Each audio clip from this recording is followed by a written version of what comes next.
day, where freedom lights the way. Fast, secure, and built to last, the strongest every day.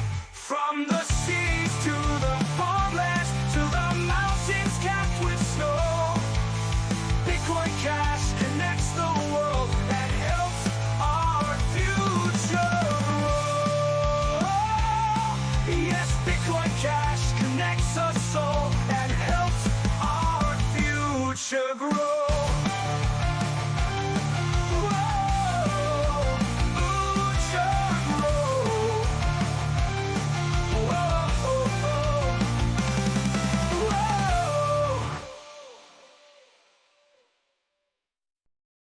There will be no real non-controlled currency in the world. We're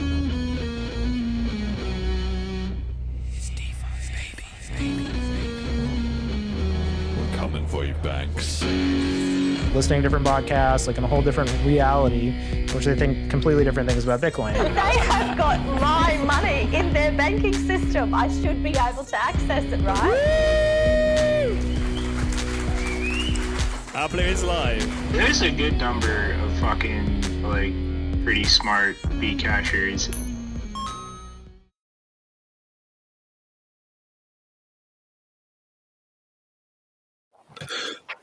They love. Hello and welcome back to the Bitcoin Cash podcast. Following Bitcoin Cash on its rise to global reserve currency, this is episode number 142, Crypto Copium and TapSwap Pump, featuring Emergent Reasons and Fiendish Crypto. Today is Sunday, the 16th of February, 2025. I'm your host, Jeremy. Jet is doing the producing. Quick price check, although we will discuss this in more detail in a moment. BCH USD $331.36 for 100 megasats, which is down. 1 BTC SAT buys 293 BCH SATs, which is way down. 1 ETH buys 815 megasats, which is only a little bit down. Selene 30-day users 795, and Tokenaut TVL is it didn't even load. It seems like maybe that's bugged, but it looks to be about 25,500 TVL. Let's say, right, our guests today, you know them and love them, two of the strongest BCH contributors we have overall. First up is General Protocol's co-founder, Emergent Reasons. You've been on the show a few times before, but have we ever done an episode with just you? I feel like maybe you've only been on group episodes, or am I misremembering that? I don't remember, man. I always have a good time when I come on, so I don't know. Anyway, how you doing? What's it probably means I was on with other people. Yeah. What's new with you in BCH land? What's the latest and greatest? Yeah, that's a hard. Well, I mean, in BCH land, right? There's a lot going on, and it's. I mean, I've said it many times, but it's getting to the point that, or way beyond the point that I know, everybody and everything that's going on, which is fantastic. I love it, but it's also a bit. Not in a bad way, but just like surprising or disconcerting. Like it's a different phase, things moving into a different phase, and it's great. But as far as like what we're working on is all the native wallet stuff, which is this big open-ended question that we have to solve. And so that's what most of our time is spent on, and that's 90%, behind the curtain at this point. So yeah, just working hard on the native wallets. So the BCH bull, I mean, obviously you're still like maintaining BCH bull and still working on it, but that's growing nicely, and you're kind of like, we're putting I knew you were working on this. We've talked about it before, but I didn't know that it was like the majority of resources is going onto this. So you clearly think this is the absolute vast majority of resources are going into the wall, into the XO stack and all that. Yeah. Right. Uh-huh. So what kind of time frame before we see something? John's gone white this year? All of a sudden. I can't believe you this asked year? me. Jeremy, we had a deal. This year? No, it's important, right? With anything that's new, you got to validate it. And so we're going to try to validate it in steps and pieces and get people using parts and bits of it, right? Because the real main point of the whole thing is the XO stack. And the wallet is just one of those things where it's like, okay, you can't just make the tools and then expect everything to happen magically. You know, it's one of those expectation things. You have to make the tools and you have to actually use them to make something and show how it works and get people using it. So, but the Yeah, but you stack guys part, don't we're going to have to start do that. releasing in pieces. What's that? Well, you guys don't have to, you don't, like you say that, but you don't have to do that. Obviously, you do have to get it implemented somewhere, but you could collaborate with with Selene, with Paytaka, with Zapit, and roll it out that way if you wanted. You don't have to build, I mean, I'm happy if you think the best way to do it is to build your own wallet, but like you say, you could collaborate with those rather than doing it sort of from scratch with regards to the wallet part. I'm hoping it'll be both, and then at the end we don't have to do it. But just, you know, history and experience tells us that when you have a vision for something and it's different from what exists already, you have to do it yourself. And so I hope that'll be wrong, and it'll be one of those things that, you know, the exception to the rule. But yeah, we're just going ahead with the idea that we've got to do it ourselves. And but like I said, the stack is the main point, and we're going to have that out there in pieces and get it validated and see if people use it. And I'll be beyond happy if people start picking it up and using it. Yeah. Yeah, well, I mean, I think, like you say, that is just generally a BCH lesson. If I was reflecting on what the ecosystem has learned over a few years, I think we're very strongly at the point of sort of vertical integration, right? Everyone in BCH is kind of like, you just got to build as much of everything yourself, or alternatively, in the very strongly aligned BCH ecosystem. Any deviation, any outside contractors, anyone who's slightly off on their own thing, anyone who's conveniently around in the moment, that is a recipe for disaster. And it's going to blow up in our face, and it has so many times that at this point, you know. Or on the other side, just nothing happens, right? Which is worse, which is much worse even, right? Where somebody has a great idea and just doesn't quite go far enough with it, and then nothing happens fundamentally. Yeah. Yeah. So anyway, I'm well on board with you in that, and that's always why I'm always, you know, preaching about BCH maximalism and stuff. It's really just about the resources that we have in the community. People are sort of talking about, oh well, how do you reach out and how do we, you know, onboard more people and stuff. That's good, that's important, right? But the best way to get outreach is to do more sort of focusing inwards, right? Like this show, ironically, you know, one of the biggest promotional platforms for BCH is me talking only to people who care a lot about BCH, and then that crowd of people grows, and then that's how, you know, that's how it snowballs, right? So I think we always got to keep that mindset of the answers are within. You got to fix yourself, and then the world, you know, will take care of itself, kind of an idea. All right, Fiendish, you're next up, our host of Fiendish and Friends, an absolute banger series. For anybody who hasn't tuned into that, you absolutely have to, because it's amazing and gives a very different spin. It started off as a 1 hour show to quickly just capture some BCH, and then quickly devolved into about like an hour and a half to 2 hours. So I feel somewhat vindicated in my choice of format for this show. Any thoughts on how that's been playing out? All right, we can't hear you. Or I can't hear you anyway. Fiendish. I can't hear him either. My man. He can't hear us and we can't hear him. Okay. Rejoin. You're going to have to rejoin, my man. All right. Anyway, in the meantime, you're going to be at Bliss, yeah? Emergent. We got the absolutely on the screen. Yeah, for sure. I've already got the ticket. On the, I think, it's on the slide there, right? The slide is up there, right there. Nice that's choice. me. A very anime the style one. Yeah, with the little pet. At least that's how I saw it, in the little pet there. I thought my kids would enjoy that one. Has a little bit of a Kirby vibe, if you know old games. Nope, still nothing. We had this working right before the show. I wonder what could have changed in that 15 seconds or 5 minutes. That's crazy.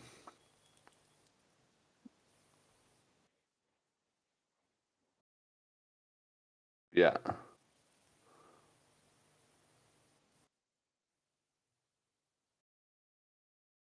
We got to get you some better audio set up, my man. We got to get you dedicated mics, the Focusrite Scarlett thing that I use. No.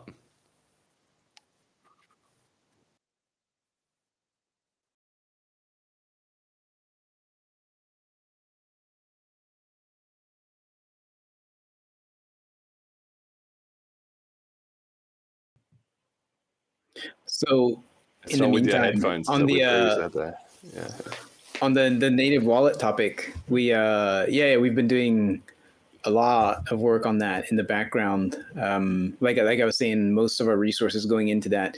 But on the BCH Bull, the software itself, there's 1,000 things you always could do, but we have to. It's not like we're a huge conglomerate and can do everything at the same time. We've got to pick and choose what we work on, and so we've got this long list of things that we would love to do, but we've got to choose carefully on what is going to, for us, right? Because for us, we're a little bit different than other places where you can think of it as BCH Bull has saturated the BCH market, right? The market of heavy BCH users. To some degree, it's saturated that. And so for BCH Bull to grow it must get outside of the traditional, BCH market. And so the XO is one thing we're working on. And then the other is experimenting with some marketing and see if we can actually, break out of the bubble, which is very hard, right? Because that fundamentally ends up being either crypto users or non-crypto users. And crypto users are famously tribal, except for the hardcore degens, right? Who will go anywhere. And so that's one group that you want to attract and be like, hey, you can do all your stuff over here, right? And get people to do that. But that's tough. And then the other is, getting outside of crypto and just normal people, merchants, and so forth with Paytaka. So I'm super happy to see Paytaka with their thing, where they've made this pseudo stable coin where the users can just hit a button and stabilize the BCH that they receive as merchants or whatever. So yeah, so we're doing both of those, right? We have to get outside the BCH circle as well. Yeah, that's been requested like a bunch of times. That's been theorized about, but it hasn't come off. Nobody ever actually did it. Yeah, they've done it. Well, that's right. Exactly. It just goes to show. I think a lot of these ideas that circulate in the community, it's kind of like people know what would be a good thing to try, but the problem is we just only have so many resources, and they're already maxed out on everything that's going on. And then just as one group or one company or one person or one investor gets a little bit of extra resources, they can then change that into filling one of those gaps, and that's how things slowly build out. Like I always think of that with Selene, right? When we started Selene, everybody was still like using Bitcoin.com and was like, this is going in the wrong direction with no sign of stopping. Yeah. We've got no we need an open source fully on-chain light wallet that works on mobile, that's cross-platform, all this stuff. And it was like everybody knew that we needed that for about 2.5, 3 years. It was only once I got the show to a decent enough running state that then we could switch over and start that project as well. And then in the meantime, the gap's also been filled.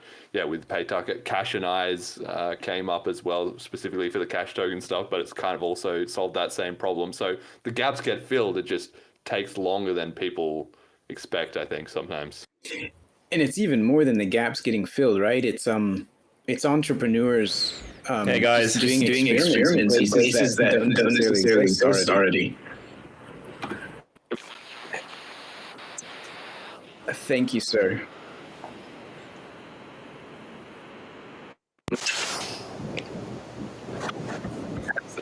Are we good? A lot of static. Oh, static? That's all right. Okay. We're good. Nailed it. Okay. All right. Fantastic. Yeah, I changed to browsers. So I went to try Chrome, which I use very unwillingly, but it seems to be working, so that's good. Brilliant. All right, John, you want to finish your point? And then I was using Safari.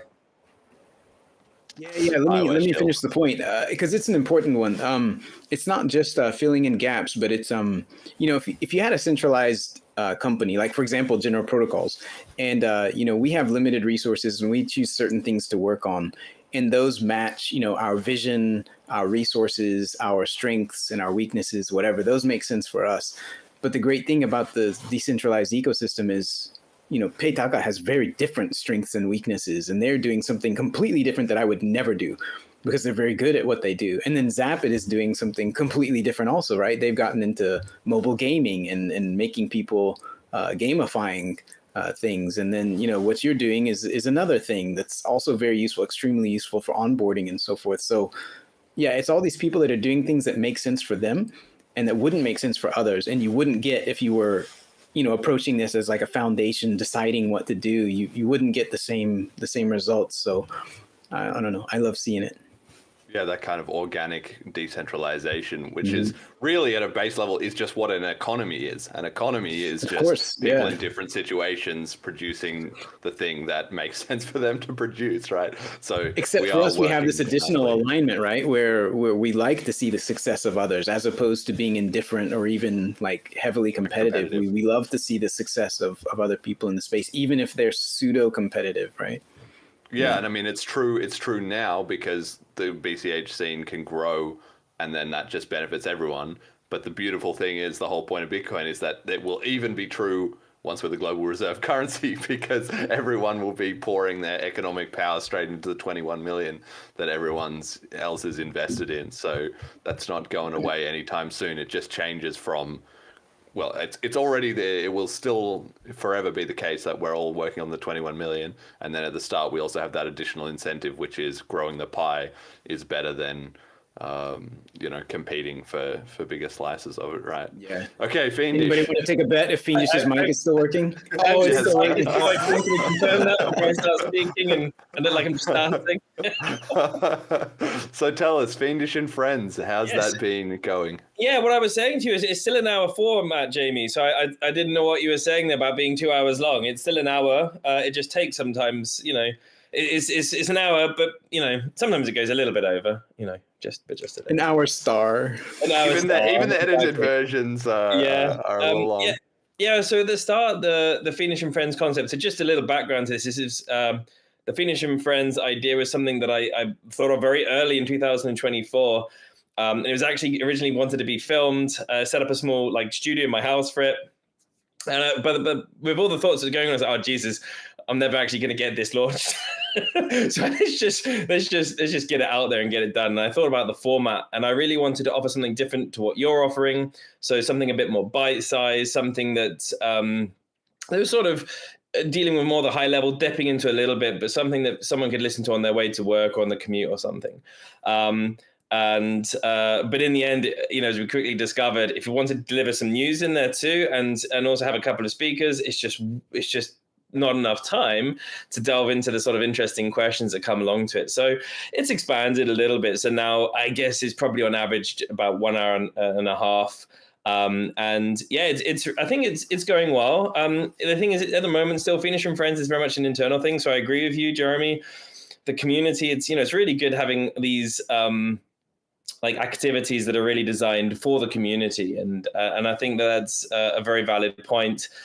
The next stage is also, which I'm very keen on, is to start sort of leaning out of that comfort zone, leaning out and have people from the broader, not necessarily just crypto, but just anyone that's sort of interested in decentralization, freedom tech, and just, it might even be to do with just slightly with politics, or just with people that are a bit skeptical of centralization or authoritarianism, and how can we use technology to prevent that? So I'm very excited in going in that direction. So I hope we see more of that going forwards. But yeah, Fiendish and Friends has been a lot of fun, had a lot of great people on it, including John Neary. And this, the last episode with Matthew Goikens, which we're going live. It's actually already on Apple Podcasts today, but I need to do a tweet about that. Really exciting, really great. And, we're getting quite a few listeners. So the average episode over the last few episodes is probably altogether about 400 or 500 listeners. Something about that altogether across all the platforms, which I think for BCH and especially for a new podcast, is about as good as one could expect.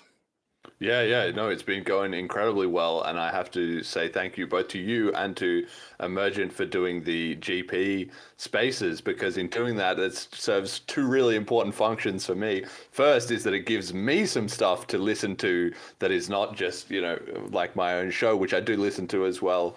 Sometimes you gotta dog food your own products, but to get like fresh ideas, angles, guess the way you guys do different things, you have your own flavor, and so that also helps me to reflect on what's going on in BCH. And then secondly, it also, I feel, takes some of the pressure off me. Back when basically it was just me doing these shows, I was really trying to do like one a week. Sometimes when the show was very early on, we did even more than that. We did 5 a month or something like that. And just to keep making sure there was stuff coming out in the BCH ecosystem and people weren't just, dropping off from lack of fresh stuff, because the community was just so small. I kind of had to try and fill as much of that gap as I have. But now that you guys are both regularly producing good stuff as well too, it means that I can afford to slow things down a little bit and put some energy into other parts of the ecosystem that need it as well too. So yeah, I really appreciate both of those elements from you guys. I don't know if either of you have any thoughts on what it's been like getting into content creating such as it is. I don't know that it's either of your sort of traditional wheelhouse, but needs must, right? Yes. What I can definitely say is the 80-20 rule. So this is something I'm still getting the balance of. So there's definitely a lot of effort goes into the small details. I would say a tremendous amount. So, just setting up the podcast itself and making sure that you're aware of the content, the person, the sort of where the conversation might go to, sort of, make sure that it's got some steering or make sure it's interesting and informative to the listener. And that takes time, but it's mostly just you have to be there. But if it was just to be stopping at that would be a very small amount. But then getting that audio, putting an image to it, making sure it's available to listen to afterwards. There's quite a lot of stuff there, which takes quite some time. So I have a lot of respect for that, and I can only imagine how much video just multiplies that. So I do home videos for the family. So I know already, video editing is quite a lot of work anyway. But yeah, so I have a lot of respect for what you're doing. You guys here on the BCH podcast appreciate there's a hell of a lot more work that goes on than, of course, just this conversation we're having here. So yeah, it's been a good endeavor and a lot more respect for content creators. Yeah, I mean, it just brings to my mind the fact that you never hear now, but maybe 10 years ago you did, as this whole content creating stuff was really ramping up. I mean, YouTube had been around longer than that, and podcasting too, but over the last 10 years it's become much more of a thing. 10 years ago, the first people who were making big money in it, I remember people would dismiss it like, oh, these guys, they just get on, sit in their chair, they talk for 1 hour and they make millions of dollars. Like, what is this cushy job that they're doing? How ridiculous is that? They don't have a proper job like I do. There was that kind of angle of dismissing it in the culture. And that has gone away, I guess, as a result of, firstly, a lot more competition is now in that space. So it's very obvious that just talking in front of a camera is going to get you nowhere. That's going to get you 0 listeners because you're not saying anything interesting. You don't have a platform. You don't have a reputation. You don't have proof of work. You don't have connections in the industry. You don't have a unique insight. All these different things. And then secondly, because of a lot of different people trying that, everybody has sort of also cottoned on that there's a lot more work than just what the finished product looks like, which is true of everything, I guess. Imagine a lot of people gave up content creating. It's like, do you know, I'm going to go and get myself a normal job because that's a lot. Yes. It's very entrepreneurial. And even the things that look like, oh, it's one person, or even, it's just one person or it's 2 people. In reality, for any of those serious ones, there's a lot of people in the background doing a lot of different work, right? So it's a real production now. Yeah, of course. Like, just to give some insight, like on the podcast, we have what, 5 or 6 people. Like, this is a small show, and it's not like 5 or 6 full-time people. Like, none of us are really full-time. Well, these days, nothing like full time is like kind of in the past now, right? Like everything's some form of gig at this point. Yeah. Yeah. In a large part. Oh, increasingly so. Yeah. Yeah, Jet, what were you going to say? I think another part of it is like you had people like influencers or personalities that wanted to do podcasts but didn't want to do the production. And so you've had these, mostly in LA, production studios pop up, and they charge a ridiculous hourly rate. And so, like, I think anyone that was like, oh, I'm going to start a podcast to make a quick buck is now being hit by like, oh, I have to pay $800 an hour for a podcast. Like, I can't do that. And that's not promoting it or giving it, filling up the content or anything. That's literally just like the audio work and the distribution, maybe maybe managing the guest slots or whatever. What I'm thinking of is specifically like having a designated space or a designated room, and then the equipment already set up and like 1 to 2 people there during the duration of the podcast to make sure if there's any technical issues, they can hop in. I imagine like half of that cost though is just like space rent or whatever. Yeah. Like, Yeah, of course they have to rent an office space, and then you tack on 20% profit margin, and before you know it, that's a lot of, and then you're charging them to rent the same microphones that you just use for everyone. So it's no wonder it's a good business. But yeah, I can see what you're saying, that has completely shattered the image of like, oh well, I just got out my microphone on my MacBook and suddenly I was Mr. Beast, like. All right, let's crack on with what we're actually here to deal with. So we're going to do some crypto copium takes for BTC and ETH later, but we've got to start with introspection, the most important, what is going wrong in the BCH ecosystem first, and also what is going right. So I have here 2 different takes, which are a bit long, but I'm going to read them. One is sort of pro BCH from Callisti, and one is a little bit anti-BCH from James SOB, reflecting on the way that BCH is currently at all-time lows just about against BTC, and we also don't have a ton of transaction volume, and yet here we are having this chat, probably the most optimistic, I would guess, between the 4 of us about BCH that we would have been in a long time. So there's been a bit of discussion about what's going on here. So first one, Callisti said, quote, there is no faction in crypto with more conviction than BCH's. Maybe Monero bros are close. Look, I'm not even being arrogant here. BCH has survived every catastrophe and every bit of FUD you can possibly throw at it. We survived 3 chain splits, endless propaganda, censorship and astroturfing, an entire exchange and sidechain collapsing, and our biggest whales capitulating. We've never been 51% attacked despite having minority SHA-256 hash rate. We've stayed solidly in the top 25 by market cap despite a dwindling ratio against BTC. We've shipped substantial beneficial upgrades every year since 2020, and it's safe to say we have some of the best tech in the entire industry. We're one of the only coins actually focused on real peer-to-peer commerce and economic activity. We've turned our community from a group of people who dwells in the pain of the past into a group that's optimistic and forward-thinking. We have some of the best developers in the entire space, creating some of the best, most user-friendly and practical wallets and apps in the space. Even the volume of trolls and haters are negligible now. We simply stay in our lane, shipping awesome stuff. More and more people are taking notice.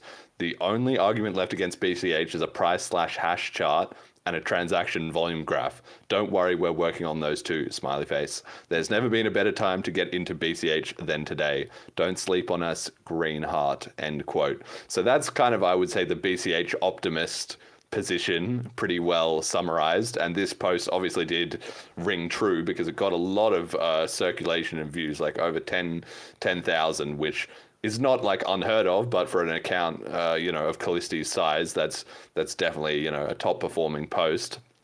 And then the sort of doubter perspective on the same phenomenon, I guess, comes from James SOB, who wrote this thing called Sunday Bitcoin Outlook about the BTC community. And he wrote a whole bunch of stuff, but we've just got this segment here, which is point 6, quote, BCH might have actually been right about the big picture, but in the critical moment, they didn't have the developer network effect or market recognition to capture Bitcoin's momentum.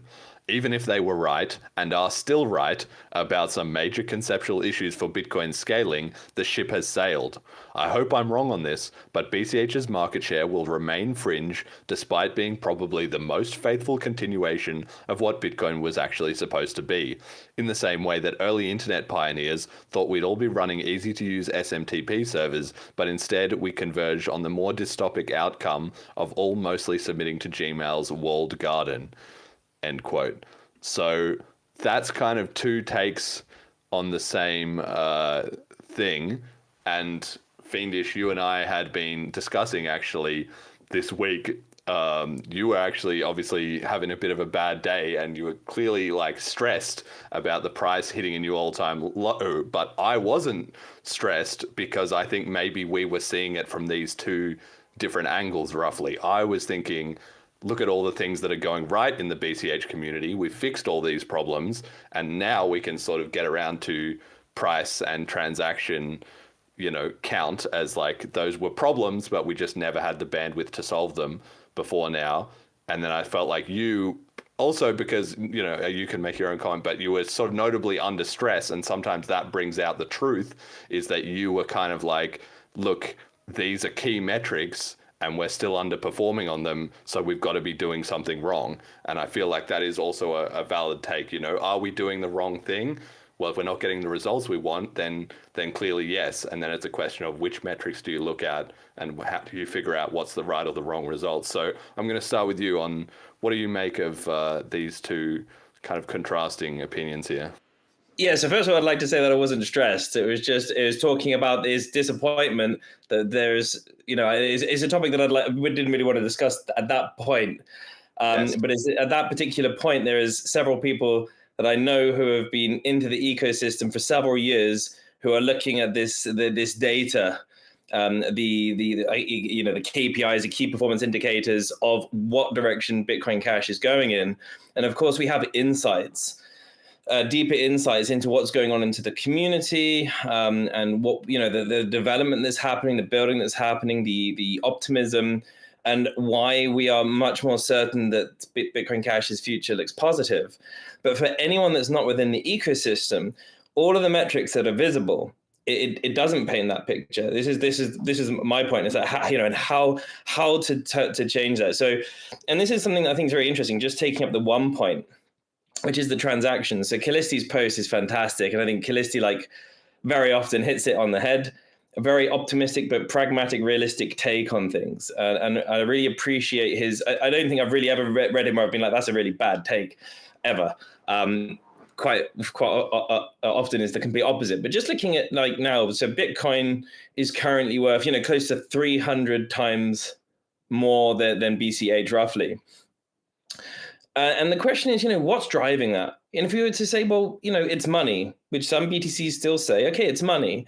So, well, what's the definition of how important money is? Well, how often it's accepted, or how much it is accepted, how much people are using it. Right, okay. And when we're looking at the transaction volume today, so Bitcoin BTC is at about 350,000 transactions a day, and BCH is 19,000. So what that means is that there's about a 20 times differential between the two chains. So we've got this ridiculously valuable high market cap chain that has amazing branding. Everyone knows Bitcoin. Everyone talks about Bitcoin. And it has got so much more money. It's got the banks, ETFs, MicroStrategy, or now Strategy, that's buying all of this Bitcoin at insanely high prices. But yet, and it's 300 times the value, right, of BCH, and yet its transaction volume is just 20x. There's a massive differential there. So if we take that as and I would say if it's money, that's a pretty important indicator of the value of the chain. And therefore, it would suggest, well, actually, if the transaction volume is valid, the BCH should be a 20th of the price of BTC. And I would argue, so it's very difficult to know with transactions, how much of it is spam, how much is it genuine transactions. And there's a lot of thoughts that because BTC is a high cost, that people won't spam it as much.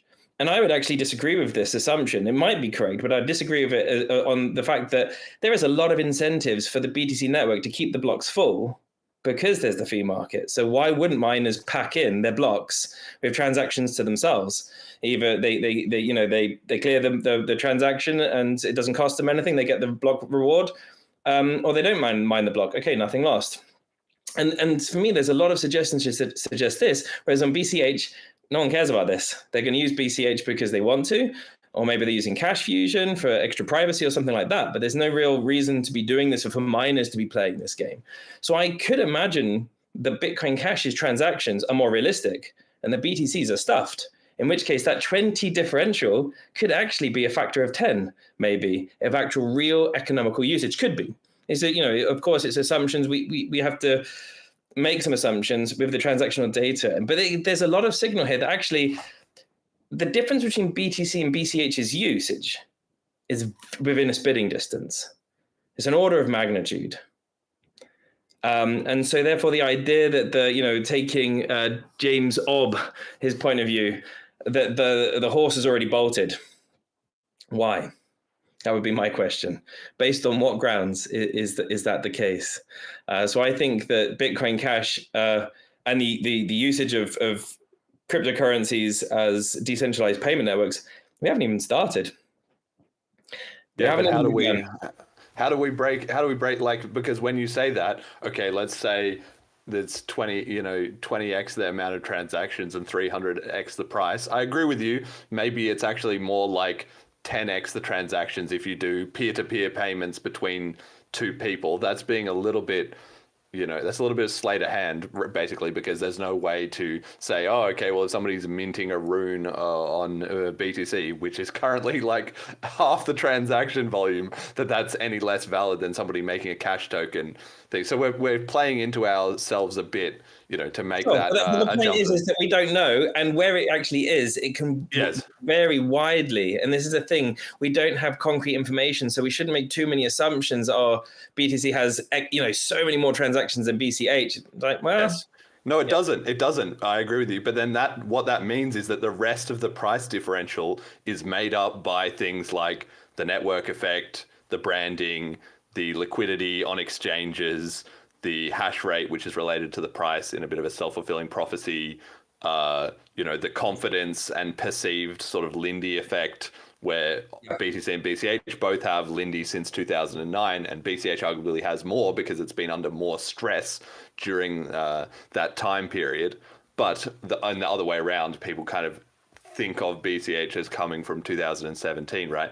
So if those factors are weighing out the rest, is your argument that, well, if we got the transaction, let's say if we drove enough transactions that we were equal in terms of the amount of transactions, that would then snowball into fixing all the other problems? Or are you saying because it's a small difference, relatively speaking, that's not the key thing?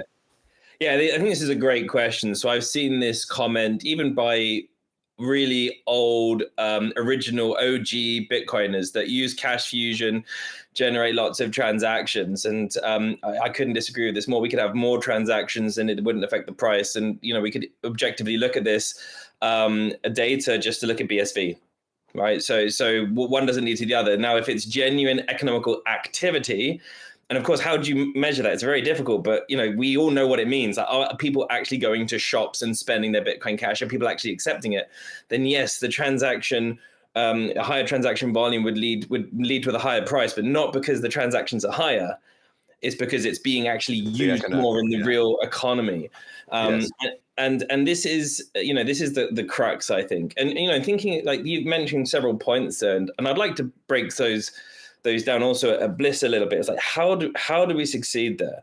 And how do we improve the situation? And you mentioned Lindy effect, and I think that this is also plays into this, from that same sort of mentality with the price of Bitcoin Cash.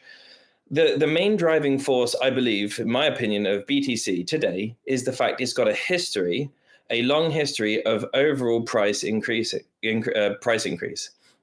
And so people have an expectation the price is going to go up. It's a self-fulfilling prophecy up until that point where it doesn't. And where it doesn't, I think we're all in this room were very surprised it went as far as it did, and seems to be continuing on that journey a little bit further. Not surprised. We'll get your take in a second, Emergent. Hold up. And that's where Bitcoin Cash is obviously in a more struggling position there. And because the price when it started, there was a price explosion, so that people genuinely did believe that BCH would become Bitcoin and would be known as Bitcoin and would win that war. It didn't.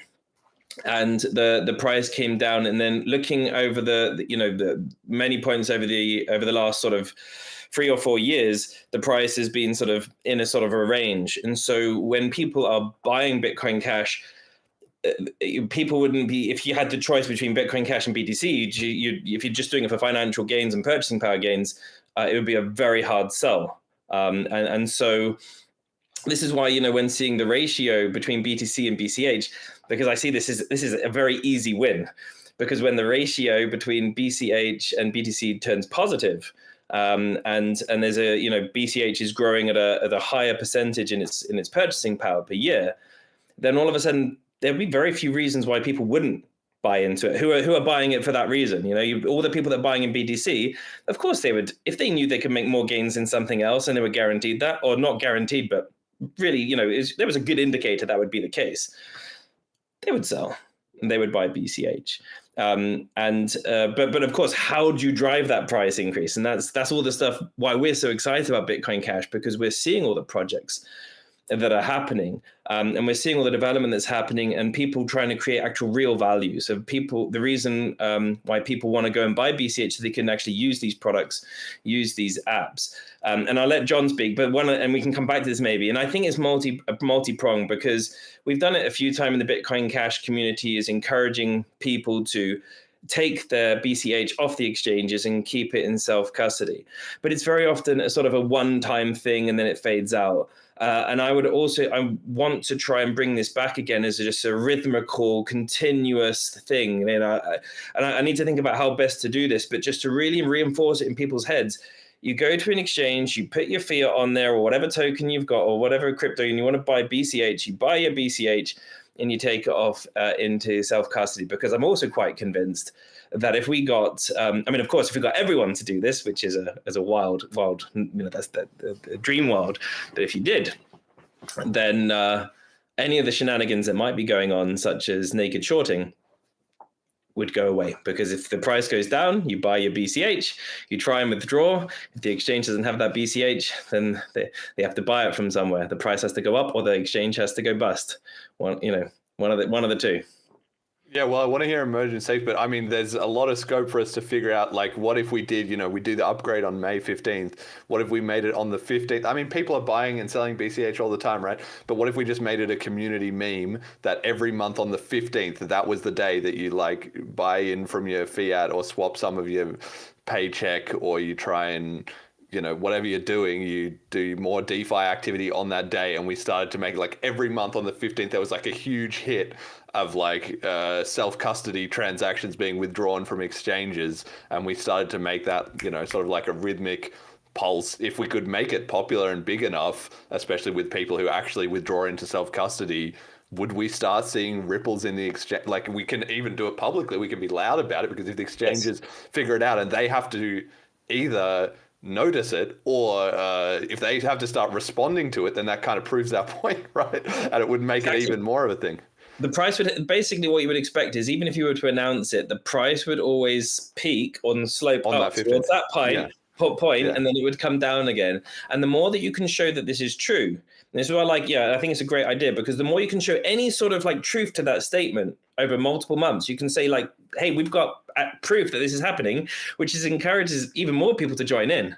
Because hang on a minute, yeah, I want to join in. Like this, how high can we get this peak? Just trying to meme like a kind of bank run. Yeah. BCH exactly. bank run, 15th every month. But it's like the opposite of a bank run, because rather than a bank that can't withdraw your money, it's basically it is a bank run. We're blowing up the exchanges. It's a bank run that benefits every single person that's holding BCH. The reverse bank run.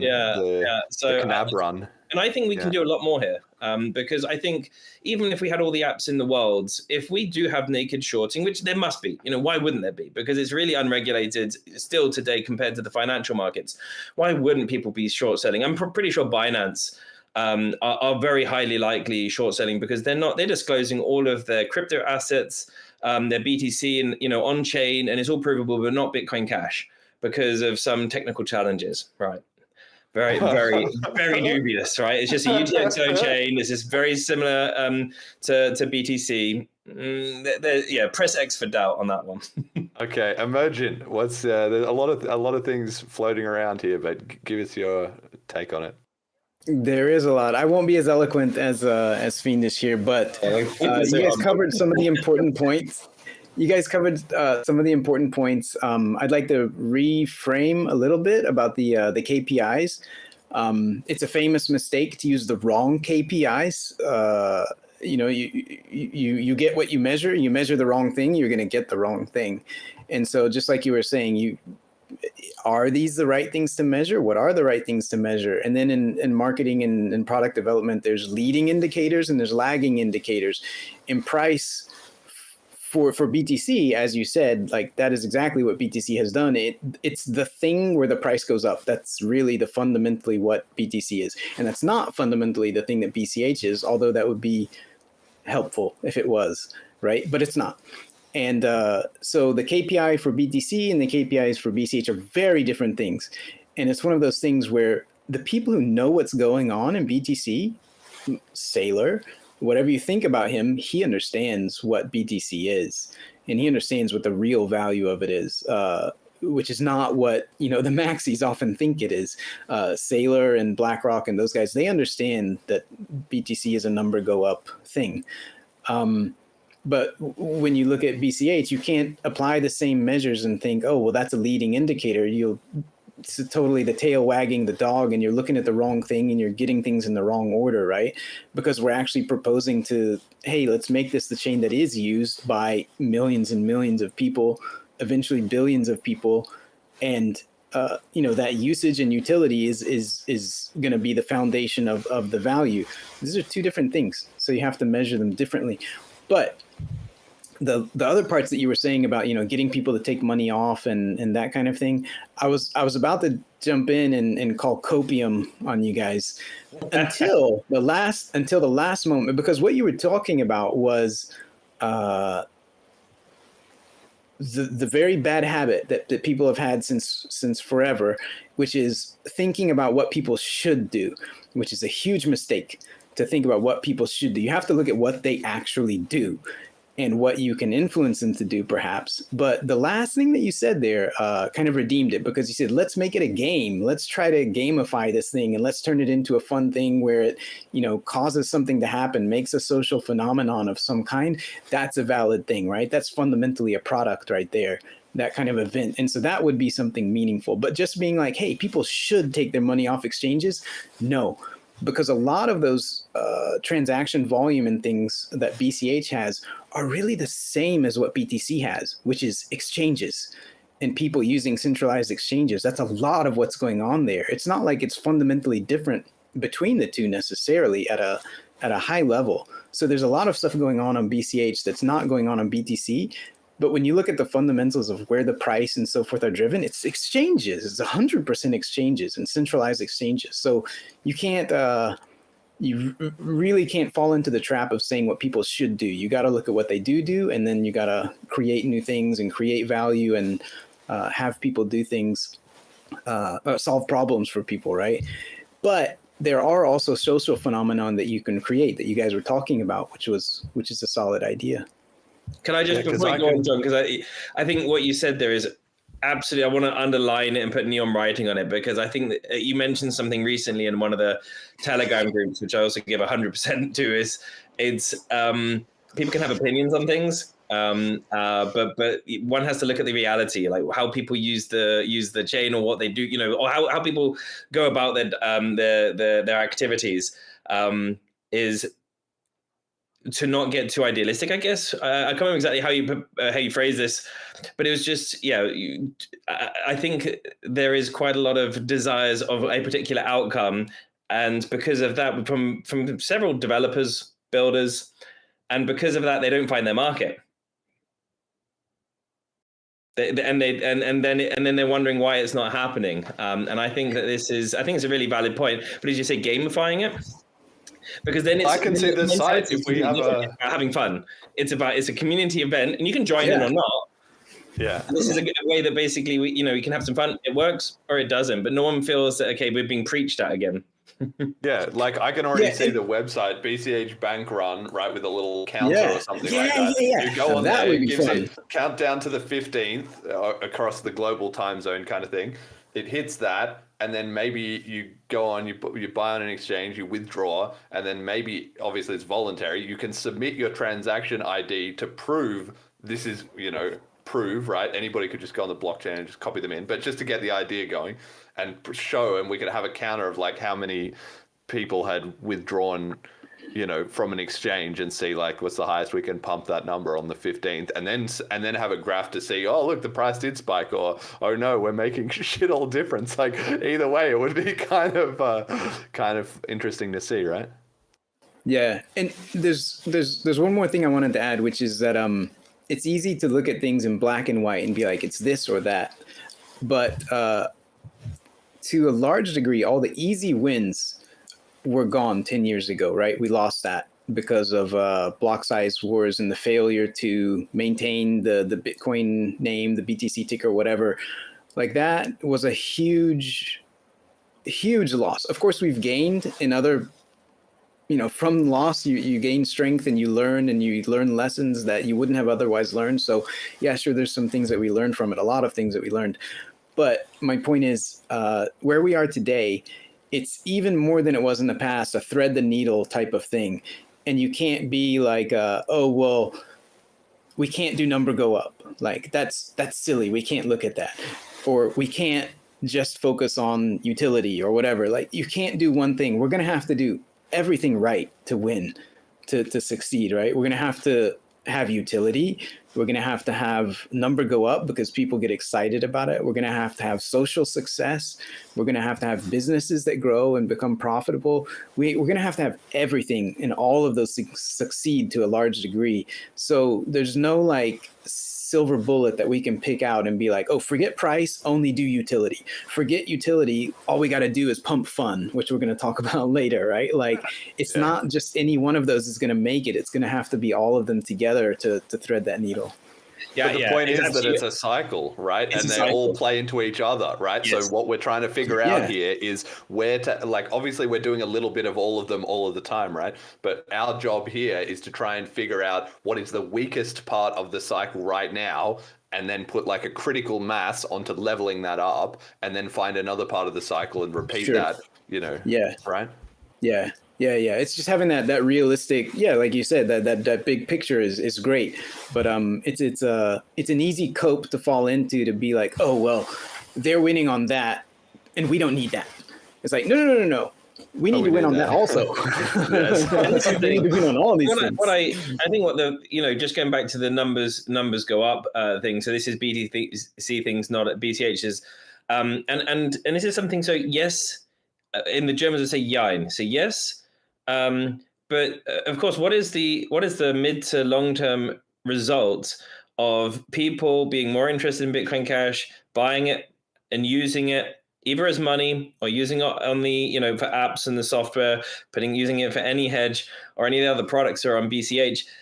Is that we've got a limited supply of Bitcoin Cash. So when you raise demand, there's only one thing that can happen. It's a logical outcome of all of the entrepreneurs, all of the building that makes the ecosystem bigger, it grows the network effect. The price can only go in one direction. I'm going to call a little bit of cope on that, because I have said exactly the same thing in the past. But look at BCH Bull. It's not a incredibly vast amount, right? But continuously 30,000 BCH or more being pulled to a large degree off of exchanges and put into action in these long-term, not always, like many are short-term, but a lot of them are long-term contracts. That's an ongoing 30,000 BCH tied up in contracts on chain, right? Did that cause? Yeah, but this is the thing, John. I would say you don't know. We don't know. It could be a lot worse. Yeah, exactly. And so that's where it could be a lot worse. Well, that's BCH.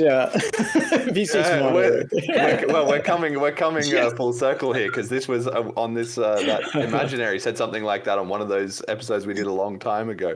But I agree with Fiendish there, right? Like the fact that we're at this BTC BCH all time low, I am not sitting here like stressing out about that. And the reason is because like we're talking about, we can see in the ecosystem how much things are growing, right? The metrics that I'm more interested in as things like podcast Twitter followers, podcast YouTube subscribers, Selene daily active users, how much chat I see in all the Telegram groups, how many new projects we see, how many new regular people pop up on, Twitter, Telegram, Reddit, in Fiendish and Friends, listening, whatever, that I see all that happening. And I know, okay, that's more where my KPI focus is. But we obviously need to get somehow better, like whatever effect we're having with all that growth on the price, it hasn't got past, the inflection point of the parabola just yet, right?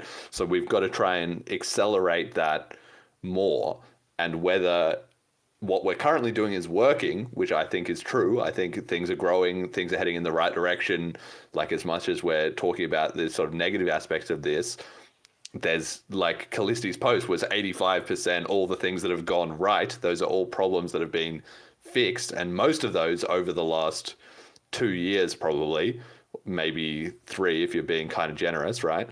And then with the transactions and the price, it hasn't taken over that yet. But the question is, do we just keep doing more of what we're doing, or do we shift some effort to directly attacking the transactions and price? I don't know if you guys have thoughts on either of that. I have big thoughts on that. So I've said for a long time, the biggest weakness, not weakness, but thing that BCH needs, right? The thing that it needs to improve on is entrepreneurs and growing the number of entrepreneurs building. And a big part of that is because I've given up on the idea that, I'll be able to predict the thing, or to say, oh, what BCH needs is, commerce, is retail, is savings, is a certain thing. And a big part of that, I've said before many times, but is the lesson of the Linux ecosystem, right? Where it's like, they're like, Linux on the desktop, we got to beat Microsoft. This was, decades ago. They're like, we got to beat Microsoft, beat Windows, be the thing that everybody uses. And that went absolutely nowhere. It's gone a little bit somewhere, like in the last 20 years or whatever, but, fundamentally that went nowhere. And instead, it went off on this other direction where Linux took off in a niche that suddenly appeared and grew from zero to, trillions of dollars, the server market. And so that's why I think entrepreneurs are so important, because they're going to pick something, they're going to pick a use case, somebody's going to find a really killer spot that BCH meets really particular needs and just fucking kills it. So that's what I'm really looking for, is that, because I don't want to presume that I know what BCH should do and what the KPIs are. I do have the mindset that we're entrepreneurs and we have this large amount of optimism and faith to some degree, right? That we know we're right fundamentally. We just got to find out how to win and how to make that real. And looking at the James, I love how you call him James SOB. James OB. James SOB. But when you look at him, you see a common error that happens, from my perspective, an error, which is the Eeyore effect, right? Where some idea that you had has failed and it wasn't really reality. And you finally accept that. And then instead of being like, okay, what's next? You enter this depressive state, right? So he's clearly in this depressive state where he's like, I was all in the BTC or whatever. And it's over, right? Everything is over. It's all going to fail. There's no way BCH can succeed or whatever. And that's a common thing to fall into when something you've been working on has failed. And I don't think we're anywhere close to that. We can still win. But it's the same as the BSV guys. I mean, that's the irony, right? Is that you literally had, these civil wars with the Bitcoin community splitting. And when people in one fork start to feel like, oh, we fucked up and we've done the wrong thing, and when they finally have that moment of introspection, they don't say, wait, somebody told me that, like, enough that they really, really, really fucking cared about it, that they, went to the line on it. And maybe we need to think about what they were saying. Like, maybe they had it right from the start. We haven't seen really very much of that, although to a certain extent, I am trying to bring that to BCH. That's what I have, ever since the show began. I spent so much time, it's now mostly done, but with dismantling the copes of people being, oh, the price doesn't matter, or we're just going to, BCH is just going to succeed somehow, and all these kind of things that people in BCH believe. I was trying to bring those ideas from BTC, which are correct. They're just my ideas. I just always believe them, right? But like, of course the price matters. Of course running nodes matters. Of course winning arguments on Twitter matters, rather than just, no, we'll prove it with on-chain volume or some bullshit like that. All these things matter, and we had to get those things right. And I think so far the BCH community has been the best about looking at those other ecosystems to absorb the pieces of the pie that we're missing. And my evidence for that is very obvious, which is that I've had Joshua Hensley on the show, I've had Ryan X. Charles on the show, talked to both of them. I've talked to Moonsettler a couple of times. We've talked to a bunch of those other BTC guys, right? Brian Harrington. We've had obviously Joel Valenzuela. He's not a BTC guy specifically, but different people from the crypto industry. Where are the BTC podcasts inviting me on? Has not happened, not once. Of course, it's the cone of silence, right? Because as soon as I go on one of them, it's over.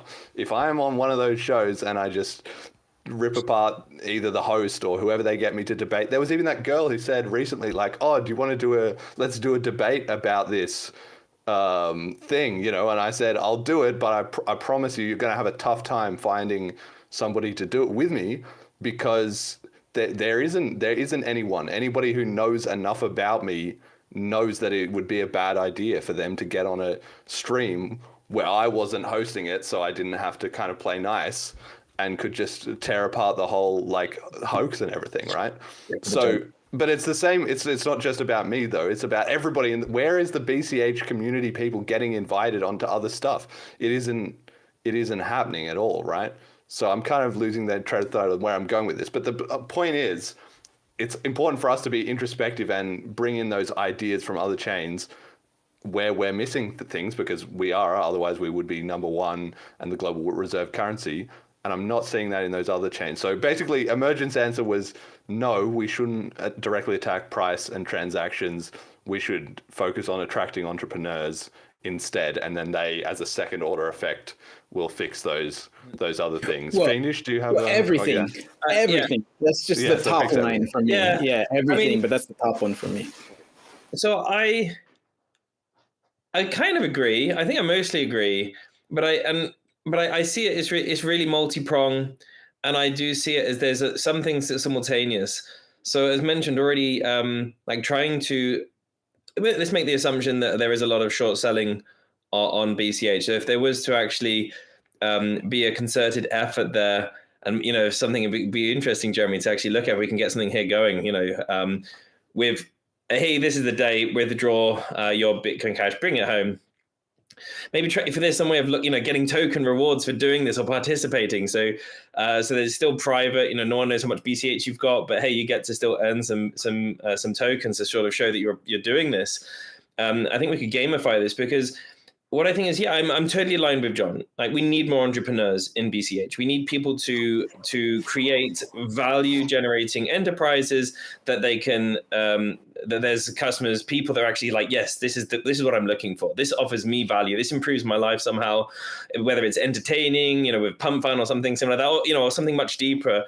And I think that this is what would really generate the entire. Well, this is the thing will do everything, because we don't have marketing for Bitcoin Cash. Who should pay for that? Whereas if you're an enterprise and you have your own company, then you're marketing your own product, and that's that is marketing BCH indirectly, and so then it's sustainable. It all makes sense.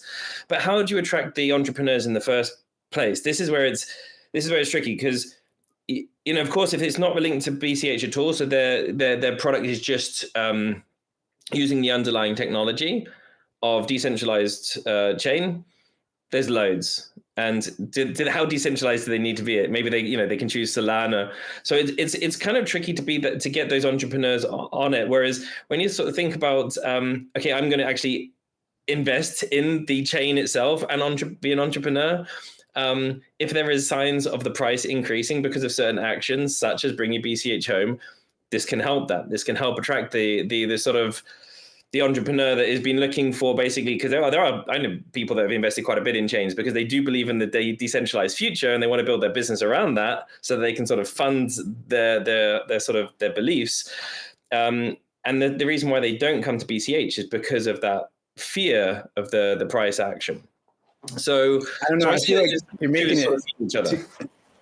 I feel like you're making it too complicated. We're just big apes, like big brained apes, right? People copy other people. People copy success. They see somebody successful and they copy it. So I think the answer to your question is in this room, right? It's people being entrepreneurial. Because, if you looked at my high school yearbook, Jesus, please don't try to do that. But if you did, what year was that now? Yeah, no, I would be at like the end of the list of like, this guy's going to be an entrepreneur, right? I would be like at the very bottom of that list. And so it's not like some kind of magical thing. It's just being entrepreneurial, right? So what you were talking about, and that's why I was saying that idea of like getting money off exchanges and gamifying it as an idea of what people should do, terrible. As a gamification, that's a product, and that's being entrepreneurial. And so each of us, like taking the opportunity to find ways to make products, make something that people find fun or useful or whatever it is being entrepreneurial. And the more success we have, people are going to copy that. I don't think it's really complicated. It's like a thing where you just got to make something for other people to copy, because we're like that, right? Humans are like that. You see somebody over there and you're like, hey, that guy's doing the thing. I could do that. I can do that too. Well, it's like the 4-minute mile or whatever, any one of those famous examples right, where it was like exactly. believed to be impossible. Exactly. And then one guy did it, and then the next year, like 10 people did it just because they knew that it exactly. could be done. So then they're like, all right, no problem. So I think the answer in this room is us. Just to, I basically I'm aligned with you. I just want to sort of just make sure we're all aligned with entrepreneurial, because I think this idea is great. And having a lot of fun there, but I would question whether it's entrepreneurial. So entrepreneurial, just characterized by taking financial risks in the hope of profit. And I think this is the key part. It's the profit. And this is what we want. We want people to be making profit, to really send that signal. Whereas, getting people off their money off the exchanges, I see this as a fun game, but this isn't something that would be directly linked. The person who runs the site will make profit. That's the whole point. They better. BCHbank.com will sell some ad space, or it'll cost 5 cents to submit your proof that you were involved in that month's bank run or whatever. You get some I'm just trying to think. You get some better fucking token make some money that if says they do. I've submitted one of those, Right, and then you can list your credibility on. I mean, that would be pretty cool if you could somehow list your credibility on Twitter or something as I've got 10 cash tokens because of all of the last 10 months I have hit a withdrawal on the 15th. That kind of idea, right? Yeah. Sounds good. Right. So. Okay. All right. Well, there's the next great BCH business idea. Anybody in the world, this is an open source idea. You could just go and build that right now. Of course, like I was talking about with Emergent at the start. If you don't do it, we will get around to it ourselves, but it's gonna take us a little while because we've already got plenty on the plate. Now, I just wanted to touch on... Yeah, go on. And also give us a bit of your thoughts. So what do you make of all this as well? So for my own Copium, I have no problems disclaiming that I do not pay attention to the price. I don't give a shit about exchanges. Everything that I do with cryptocurrency is based off of my day-to-day experiences. So if there tomorrow becomes like, if Monero becomes accepted at my superstore, I'm dumping BCH and going all in on Monero. However, that has never happened, and I don't have. Show. 10 seconds later. Yeah, that's fine. Like, listen, that would be fine, because I don't think of it as this like part of the benefits of cryptocurrency is the ability to leave and rejoin whenever you want. So I don't think it's like this fixed thing. If a week after Monero becomes accepted at my supermarket, BCH is, I'm like, okay, well, I'll pause on the Monero stuff because this is my first love. Like, I'll go back here. So there's that. But then there's also like, I think it's easiest okay, hold on. How do I phrase this?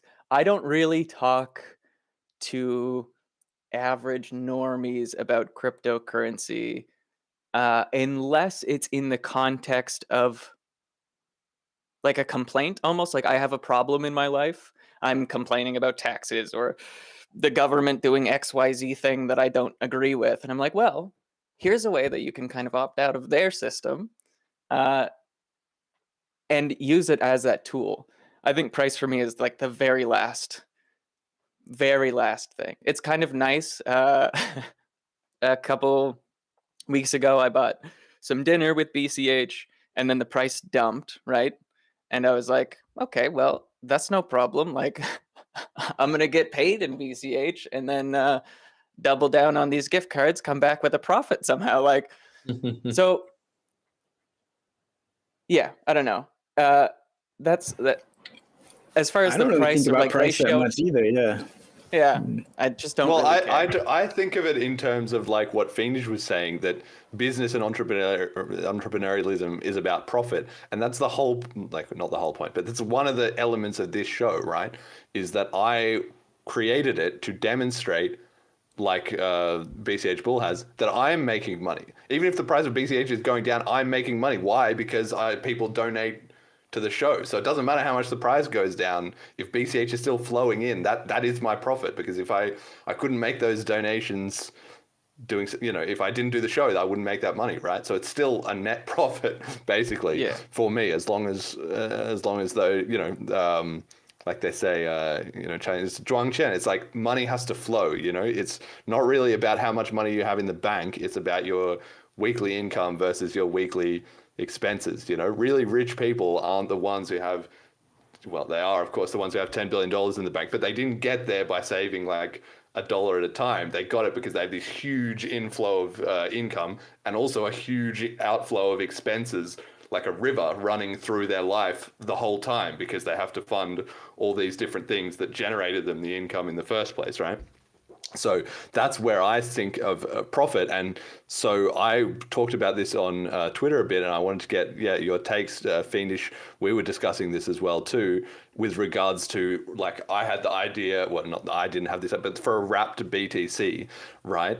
I just sort of feel like, okay, the reality is, and we've all known this for a long time, but maybe we can just get to the crux of it here, is that we all know that there's going to be more pumping of the fiat price on BTC, even as we continue to see it become irrelevant as a peer-to-peer electronic cash system.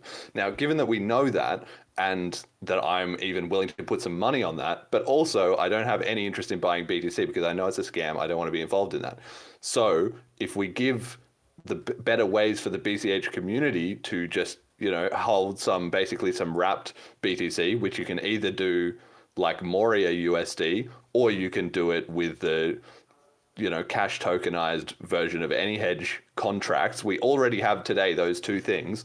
If they get just a little bit slicker and also better integrated into wallets, which is already happening, but will accelerate, between those two things, we can then have the BCH community stacking, BTC, quote unquote, as well as stacking USD, quote unquote, so that the BCH purchasing power, even if the price is going down, the community resources are not constantly being decimated as a result. Now, in the end, of course, what is going to happen is that as you keep using those products, you drive more transactions, the community grows, and eventually, BCH is doing 10 megabyte blocks. The world wakes up that this is the future, and the flippening happens, right? But we don't know when that future is going to be, obviously. We know it's going to happen, but only on what time frame remains to be seen, right? So in the meantime, maybe we can just be savvier about, protecting our purchasing power.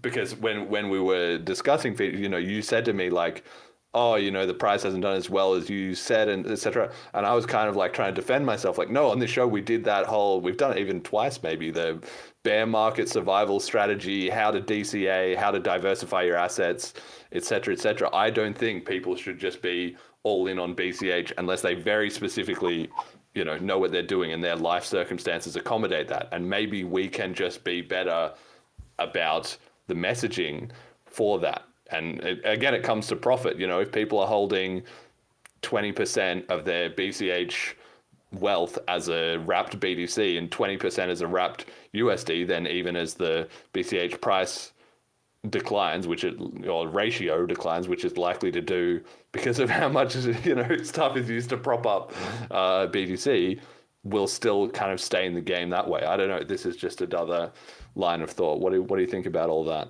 Yeah, I mean, I love the idea of being able to, for people in BCH to remain in BCH, but yet be exposed on the upside to any other cryptocurrencies or assets increase in purchasing power relative to BCH. And you said there, I didn't write it down, I'm paraphrasing, but that BTC price will continue increasing. So it's basically a very large expectation that the price will increase. And so you would also be very highly tempted to bet on that, but you don't want to be exposed to BTC. And I would applaud anyone that achieves this in a way that retains that value proposition. We discussed this because just taking the Morio protocol, which is fantastic. So you take your BCH as the base asset, you believe in this base asset, you don't want to sell it, because if you didn't believe in it, you would sell it. But I do believe in this base asset. So I believe in the base asset. I'm going to put it in, lock it up in a smart contract. I'm going to over collateralize it. So I put in 150% of the value in BCH, for example, and then I get 100% of that value paid out in USD, or Morio USD in that case. And what makes that particular circumstance works is because, of course, if you don't believe in the underlying asset, you wouldn't lock it up relative to the asset you're borrowing. And then there's enough liquidity because enough people are doing this so that you can easily exchange your BCH to the MUSD or vice versa without fluctuating the price. And that's a great system. And technically, you could do that with any other asset. And you could do that with BTC too. Technically, of course, it's identical.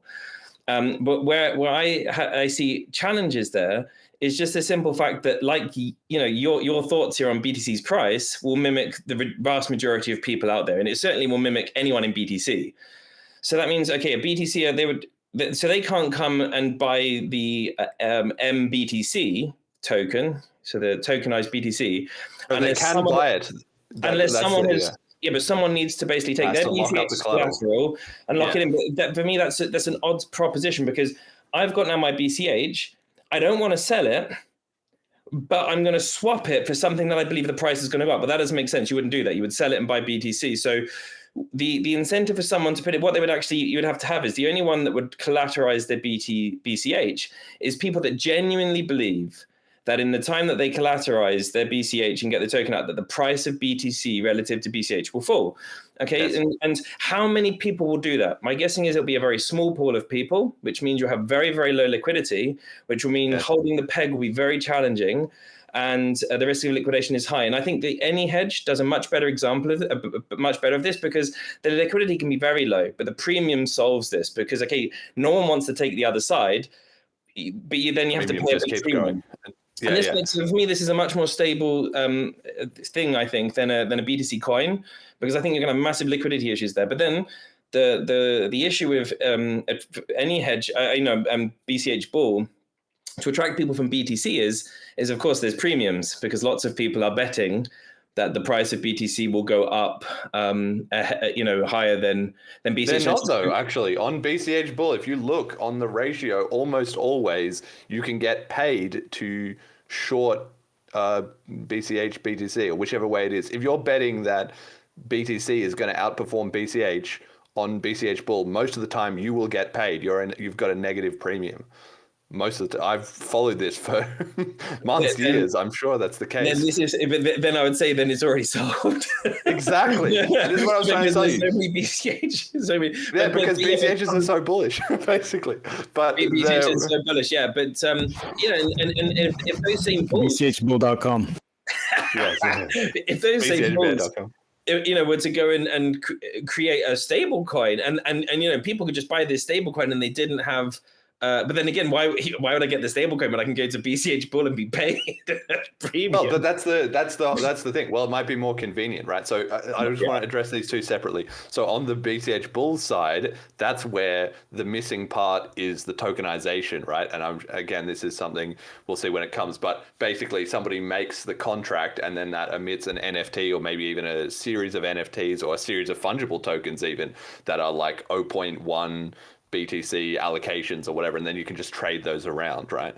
So then what that would allow is this joke that Callisti and I had about Selene, was that, we've made this amazing BCH wallet, and what we would do is we'd do a version where we just change the color of the logo to orange, and then we could go to, BTC conferences and onboard people. And when they said, wow, this is the world's sickest wallet, like, how did you do this? We'd be like, trolling them like, okay, actually it's a BCH wallet and you just use BCH, but you think it's Bitcoin because it is Bitcoin, and then blah, just as a joke, right? But that might be the actual answer. We already have the better technology, and the infrastructure, we're going to win at an infrastructure level, not at a brand level. Obviously, we're competing at the brand level, especially as the podcast and so forth, all the work that we all do gets bigger. But the fundamental advantage we have is at the infrastructure level is so much more cheaper and efficient, and it actually works because it hasn't been hijacked, right? So that's one angle that I can see us doing, and I don't know whether it would actually work. We should try it to make some kind of, like in Selene, if you could transfer cash tokenized BTC, wrapped BTC effectively, whether some of these guys that I argue with on Twitter would legitimately like give it a go and be like, yeah, you know what, maybe this is better. Like, my only argument against you, which they have left, is the price graph. And we just say, well, just hold the tokenized BTC and your price problems are solved. Now what's your objection? There will literally be zero objections at that point, except I don't want to, which is fine. But people usually, once they get to that point, they usually realize, okay, I'm just coping, right? But on the other side, when you were talking about the MBTC Moria version, you said, well, yeah, there's the premium on any hedge. There is essentially the same premium with the Moria USD. It's just hidden in a different place. It's the APY on the Cauldron swap pair. So when people, the reason that, even like you said, there might be relatively fewer people that would be willing to lock the BCH, expecting it to go up against BTC to mint the BTC in the first place. But if there's a lot of demand for that minted BTC, then that means there'll be high APY on people, and potentially even a premium on people wanting to swap from BCH into MBTC on Cauldron or on any other DEX, right? So that's why I was trying to say, like, it's still a market phenomenon. You still are always going to have a buyer and a seller. The question is just what premium and who needs to pay it to make the deal work, right? And so on any hedge, it's explicit, and that's how it already works. But the same is true on Moria. It's just the APY of the swap pool versus the collateralization of the token. I'm not sure if I followed that. If we just go through. So my understanding is someone puts their BCH, deposits it, and then they get out this MBTC.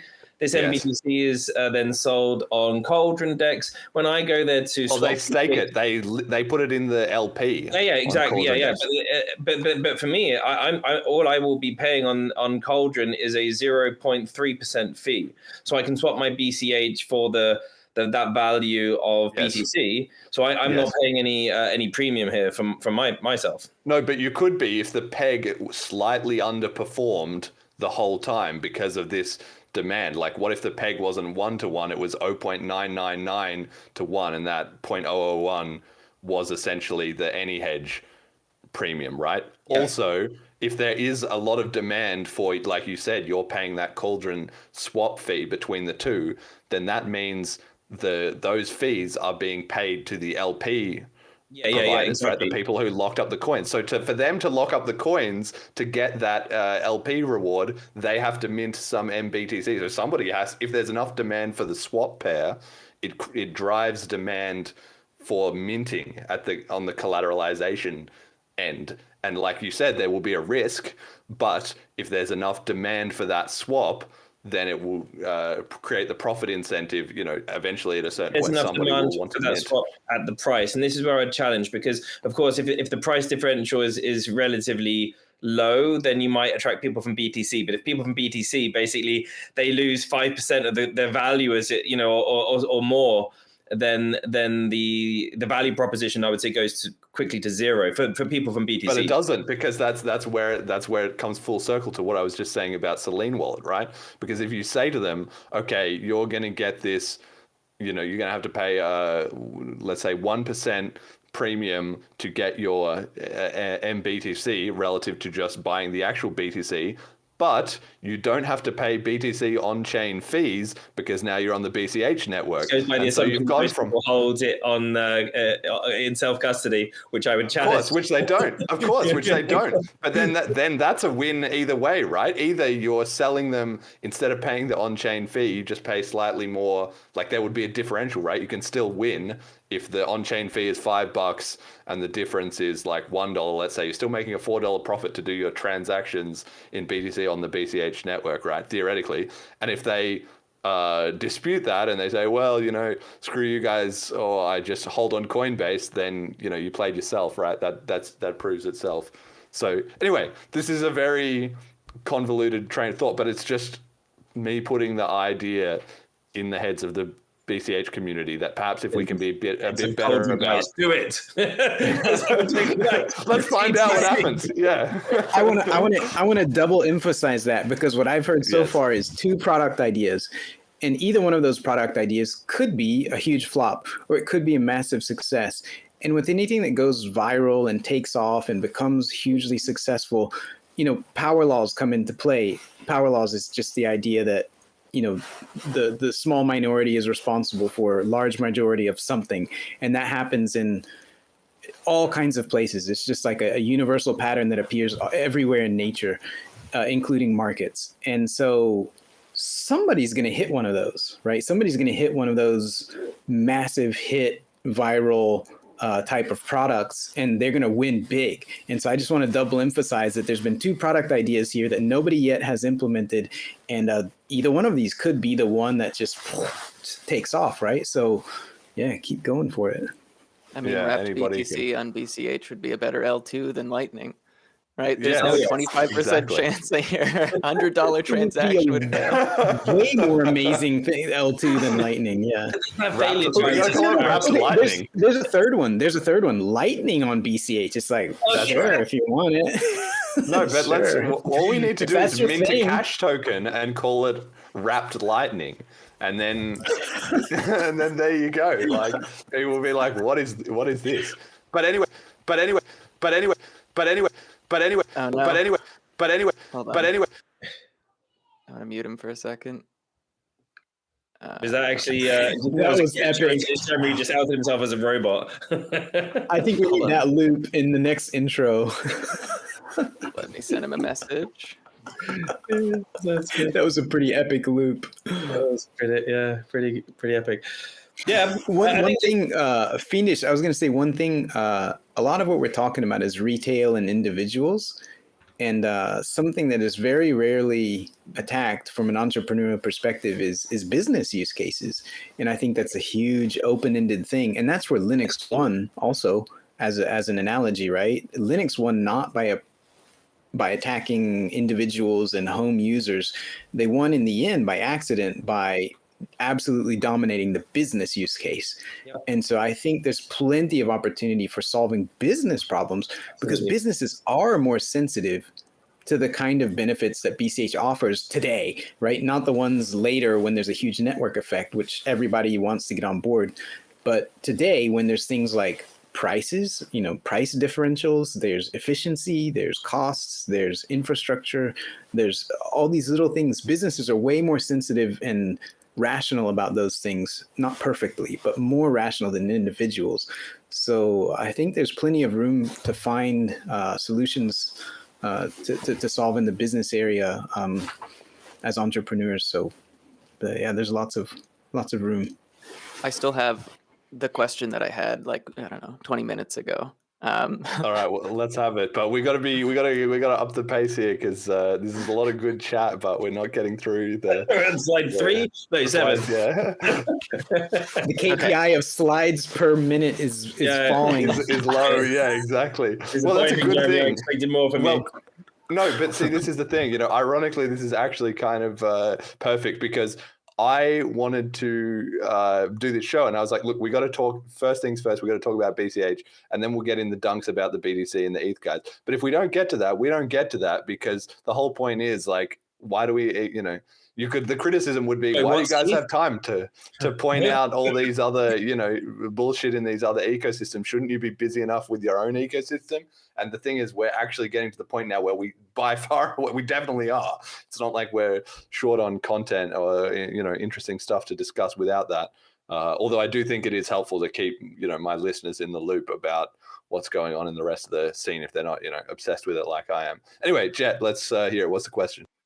Yeah, okay. So this conversation has mostly revolved around financial and digital products. But aside from IOZetta, who I'm pretty sure is now gone, and Paytaka's vending machine, and obviously the crypto ATMs that have a 25%, markup on either side, what are hardware products? Because I think those are the most attractive things to the average person. They don't give a shit about, the software that their computer's running as long as it works. They don't really care. They've most people, have less than a paycheck of savings in their bank account. So the financial tools aren't really of much use to them. What physical thing can we introduce to people's lives? And what examples do we have? Can I put my hand up here? Can I answer? Can I start with this? This is a great question. And it's something I've given a lot of thought to. So my wife, first of all, what she's interested in, my wife is desperate for us to buy a place in the local town where we have, basically it's just BCH only. Where you can use, the vending machines and the coffee machines and snacks and supplies. So basically all of the students and the colleges and something that's quite exciting, but that's what Paytaka are already doing. So what else could it be used for?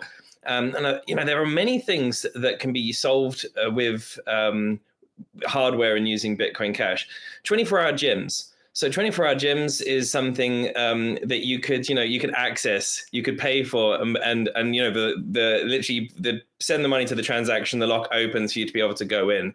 You could have the similar sort of things for hotels, or motels would be better, where you just want to go into your room. No one's able to, open up the door for you. You pay for your room. You literally open the door and you go in, and then you can sign your in your wallet to open that door again for 24 hours or however long you paid for it.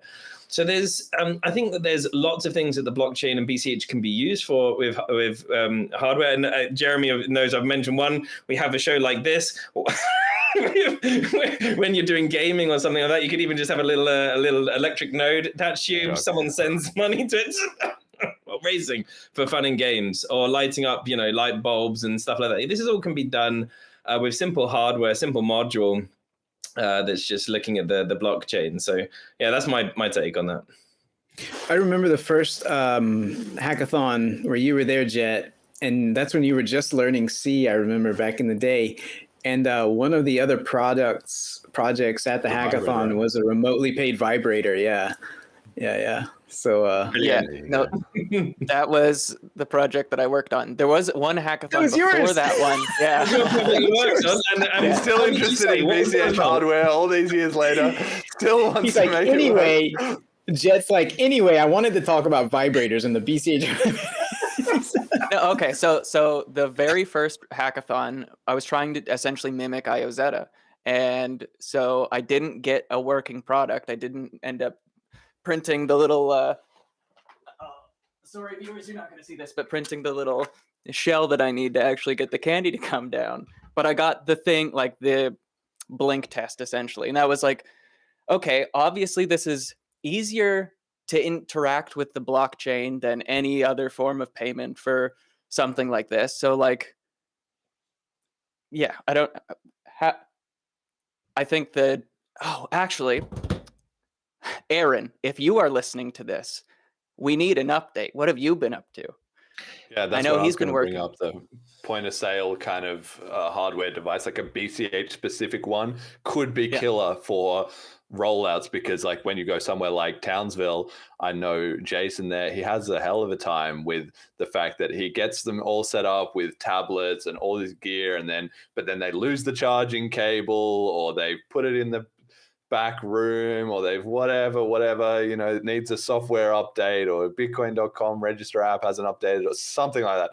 Just a million and one problems. Whereas if they had something that was already came BCH branded in green, you know, with like one button, like turn it on, type in amount, and then gives you a QR code. It works every single time, etc., etc. That's another banger idea. Of course, we haven't had anybody successfully deliver on that, but it's just another case of we're not short on ideas, just short on shipped execution. Basically. Yeah, it's the execution. So Aaron's been working on that since 2021, I believe. And it was great already when I saw that in 2022. I really, you know, so it's just, and he's taken it really far. You know, he's even executed 90% of the way.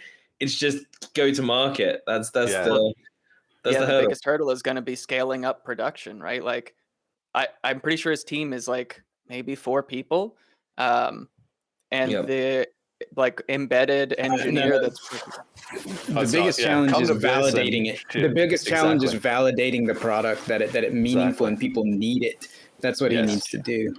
Needs to come to Bliss, try it out with 3 modules, and then he'll have pre-sale orders to fund his building and distribution and marketing if he needs it. But anyway, maybe. But the answer to your question, Jet, is entrepreneurs. Okay, people taking the idea of a hardware device and taking it off and executing. All right, we got to move on. TapSwap.cash. Okay, so as we're sitting here trying to figure out how to drive transactions, how to get more interest in BCH entrepreneurialism, we have a classic or a perfect example from this week. BCH Autist and Mainnet Pat collaborated to release this week on tapswap.cash/pump a clone of pump.fun, which is a popular Solana token launch pad. So basically what that means is anybody can just sort of fill out a little form to launch a new cash token. So this is a website that it's a cash token website that lets you make more cash tokens. And after you do that, it locks up the initial supply on a curve similar to a DeFi yield curve, so that basically it's like an ICO. People can buy into this initial coin supply, but of course, as they go up, they are essentially paying higher rates, as I understand it. Mm-hmm. I think there's no fixed price. So the later you get in, the higher the price you pay, which in a kind of Ponzi scheme way essentially funds the people below you, because then they can then cash out at exactly. They can cash out in the liquidity on the new price.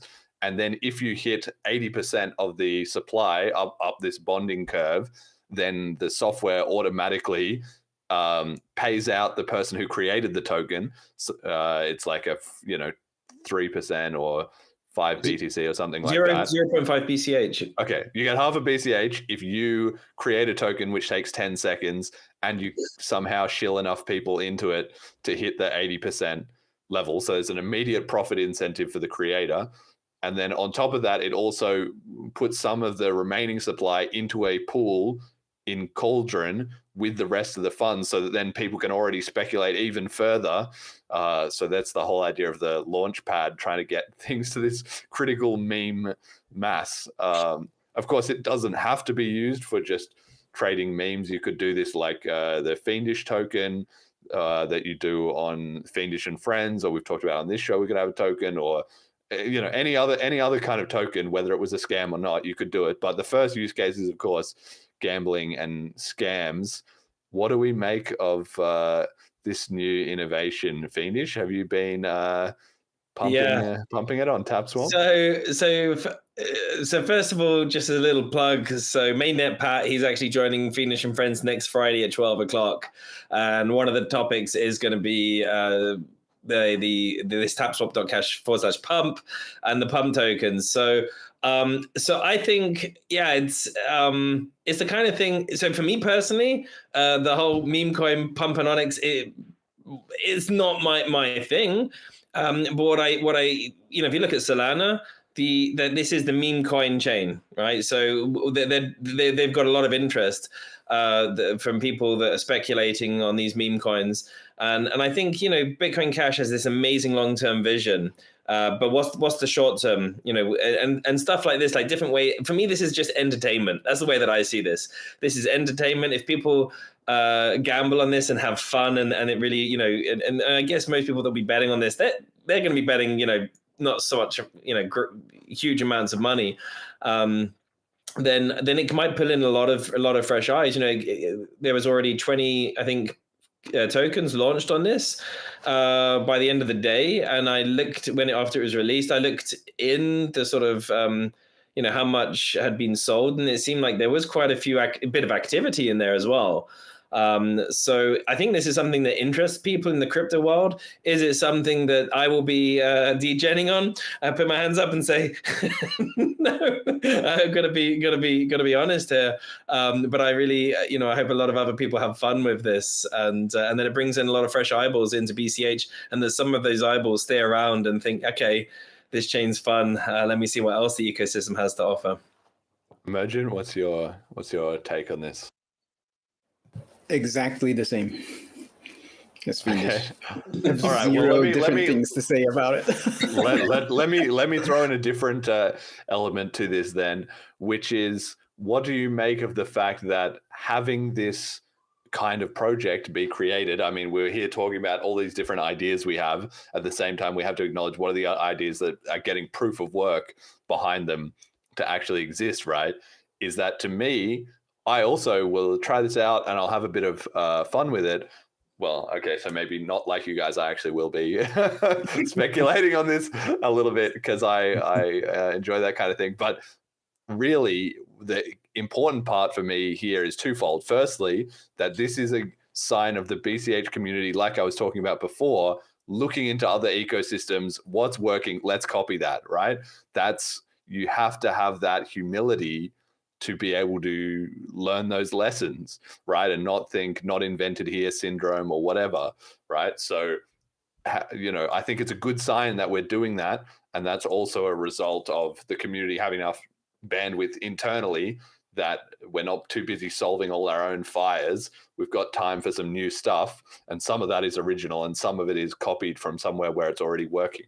Of course, I think for it to then get traction, it probably needs something more than that. It needs to iterate the concept so that it's more than what you can get on the original chain. Otherwise, it's just a clone, with less network effect. So there's that element to it. And there's the other element to it, which is that the release of this product shows how developed the BCH infrastructure and tooling has become, right? Because when you think through how many layers of things we've had to get right for this product to appear, it's a lot. It's like the scripting upgrades, the cash tokens upgrade, wallet connect, the integration into the wallets. Then obviously BCH Audits and Pat did the research and the mathematics, and that's not like anybody just knocking that out on their lunch hour, right? So you've got to have all of those things in place before this kind of a product can appear. So sort of in tangentially to what we're talking about before, I think this is evidence that we're doing right in creating the environment that entrepreneurs need because of this kind of complicated product emerging. What do you make of that? Absolutely. That's where GP started, back in like 2019 with there was practically speaking, no infrastructure. The infrastructure that was there soon went poof and vanished. There was no libraries to work with. So yeah, we had to build a lot of this stuff that we're working on from scratch. And then LibAuth also came along, which has been extremely helpful as like underlying infrastructure. And yeah, as you build up those layers that we've definitely participated in building up, then you start to be able to actually think, oh, I want to make a new product. I want to do this thing. And you can actually do that instead of, oh, I want to do this product and I'll have to build the whole mountain underneath it. Like you're not at that point anymore. So yeah, absolutely. You're right about all the infrastructure and it being a sign of there being a maturing infrastructure available to build products on top of. Absolutely. You're right. Yeah, I agree very much with what you're saying there, Jeremy. And I think it's testament of the energy and the resources that we have in BCH to do this sort of work. And I think you're onto something there. Like thinking about the chain. So absolutely, we should be looking at successful chains and have the humility to see whether it aligns entirely with the, maybe the core values of what BCH stands for. It doesn't matter, because this is people are attracted to this. Does it have any detrimental features to Bitcoin Cash as money? No, not at all. And so, this is just something tapping into that, a project that taps into. People could argue the reputation, could argue, okay, if we become known for having a lot of scams, it sort of sinks our legitimacy. Yeah, that's the kind of criticism of Solana. Yeah, I've heard this. To be honest, I don't buy it. I think it depends on the people. So, of course, if big people in Bitcoin Cash are promoting the use of certain meme coins and those crashes, those people will lose reputation, and therefore also then the chain can lose reputation as a proxy through them. I think this, but Solana is an absolute scam fest. But people still, really have a high value of Solana and respect for as a chain. So the activities on the chain, I don't think undermine the chain itself. But I think you mentioned a really good point there is like BCH needs to sort of keep up with the market. It can't be falling behind. So, it doesn't have to be the best but it does have to keep up. But what you say is really important. Like, will it drive mass usage if it's not offering something novel over the Solana? And you said that no, it will drive some usage and they'll have some fun and it will, and it's good to have. But it's the novelty, why are people interested in buying meme coins? Of course, it's making some money. It's also the whole novelty factor, the whole gambling thing. That's why there's all these different kinds of machines and different lights, because it's novelty. You want to make money, sure, but it's the novelty of how you make or lose money that gets people keep coming back. And then it'd be interesting to see where this goes. I think we've got a lot more of that brain power now. So we're doing that step. We're releasing products that are on other chains.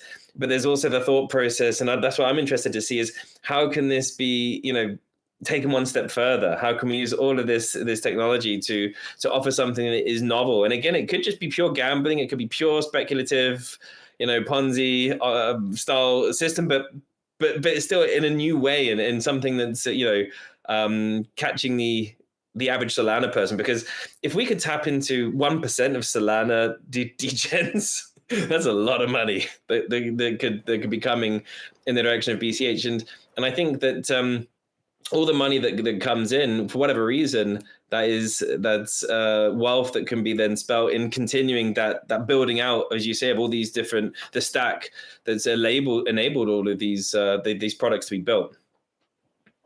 Yeah. So, okay. I want to say, like, it's a danger for us to talk about it like we understand how these things are going to play out, because we don't. And for an entrepreneur who wants to try something, like Pat and Bitcoin Cash Altus, they want to try something like Pump Fun or whatever, there may very well be some significant difference that's not immediately obvious. And in hindsight, we'll be like, oh, yeah, well, obviously, for example, scale. Scale is a magic all on its own. And if there's something that worked really well and was really popular, and then it just kind of fell apart because things became unreliable or they didn't scale, they became expensive. and then the exact same thing is available somewhere where it does scale very well, that may be enough, right? So you don't want to put limits on yourself too much when you're taking risks as an entrepreneur. You do have to make a choice on what you think is going to win and where you're going to make money. But I just wanted to warn against, anybody who's listening. You got to decide for yourself if you think it actually might be a big deal and you might win. Yeah, I mean, maybe, but I think scale is more of a force multiplier, rather than an initial reason to drive interest, right? So, I mean, I think that's where like all these people were sort of like, well, BCH is going to win circa 2018 just because BTC will jam up and it will be the same but cheaper and faster and more scalable. It didn't happen because it was just one option of 1,000, which could all offer that, right? A lot of people can offer pump.fund clones. That's where I'm saying if we have a new spin on it, or if this then turns into people using these to launch the MBTC token that we were talking about before, that's how you find your initial investors to get your Moria BTC, first 20 coins funded or whatever. Like that's and ensures a certain amount of liquidity going onto Cauldron, right? Exactly. So there's definitely some interesting concepts here that can be used for actually very high value projects and products. Yes. So it's just this, or maybe some combination with Flipstarter or FundMe.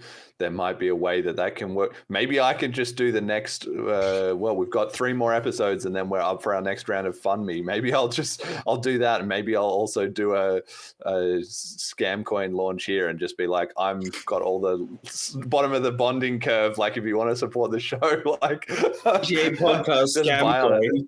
Yeah, exactly.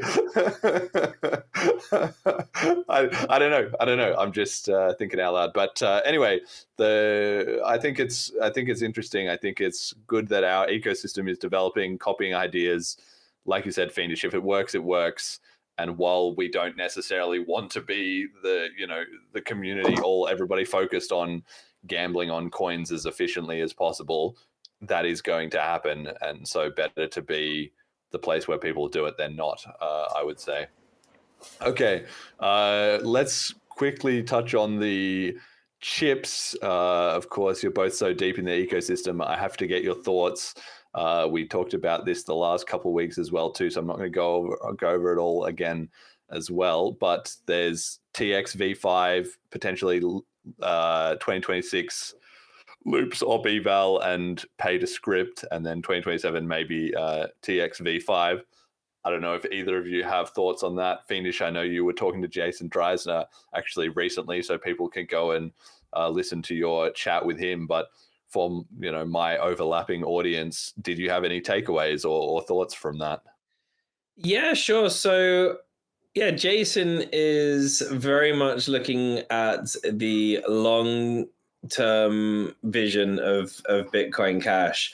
And so he's really, this transaction version 5, one of my big questions was, why is it such an omnibus? And he agreed, it could have been split into 3 smaller chips. And the idea wasn't that it was to be accepted under any circumstances. It was really if we were back into the top 10 and looking like, the progression that was needed, the usage that was needed was going to be happening, to justify it was going to be happening soon. So, for me, from a technical understanding, I wouldn't be able to say so much, and I'm sure John will be able to say a few more words here. But some of the things, I really like the fact it's a long-term vision, and I was speaking with Matthew Goikens in the last Fiendish and Friends, and I agreed with him that we're going to see updates to Bitcoin Cash forever. It will be an ongoing project.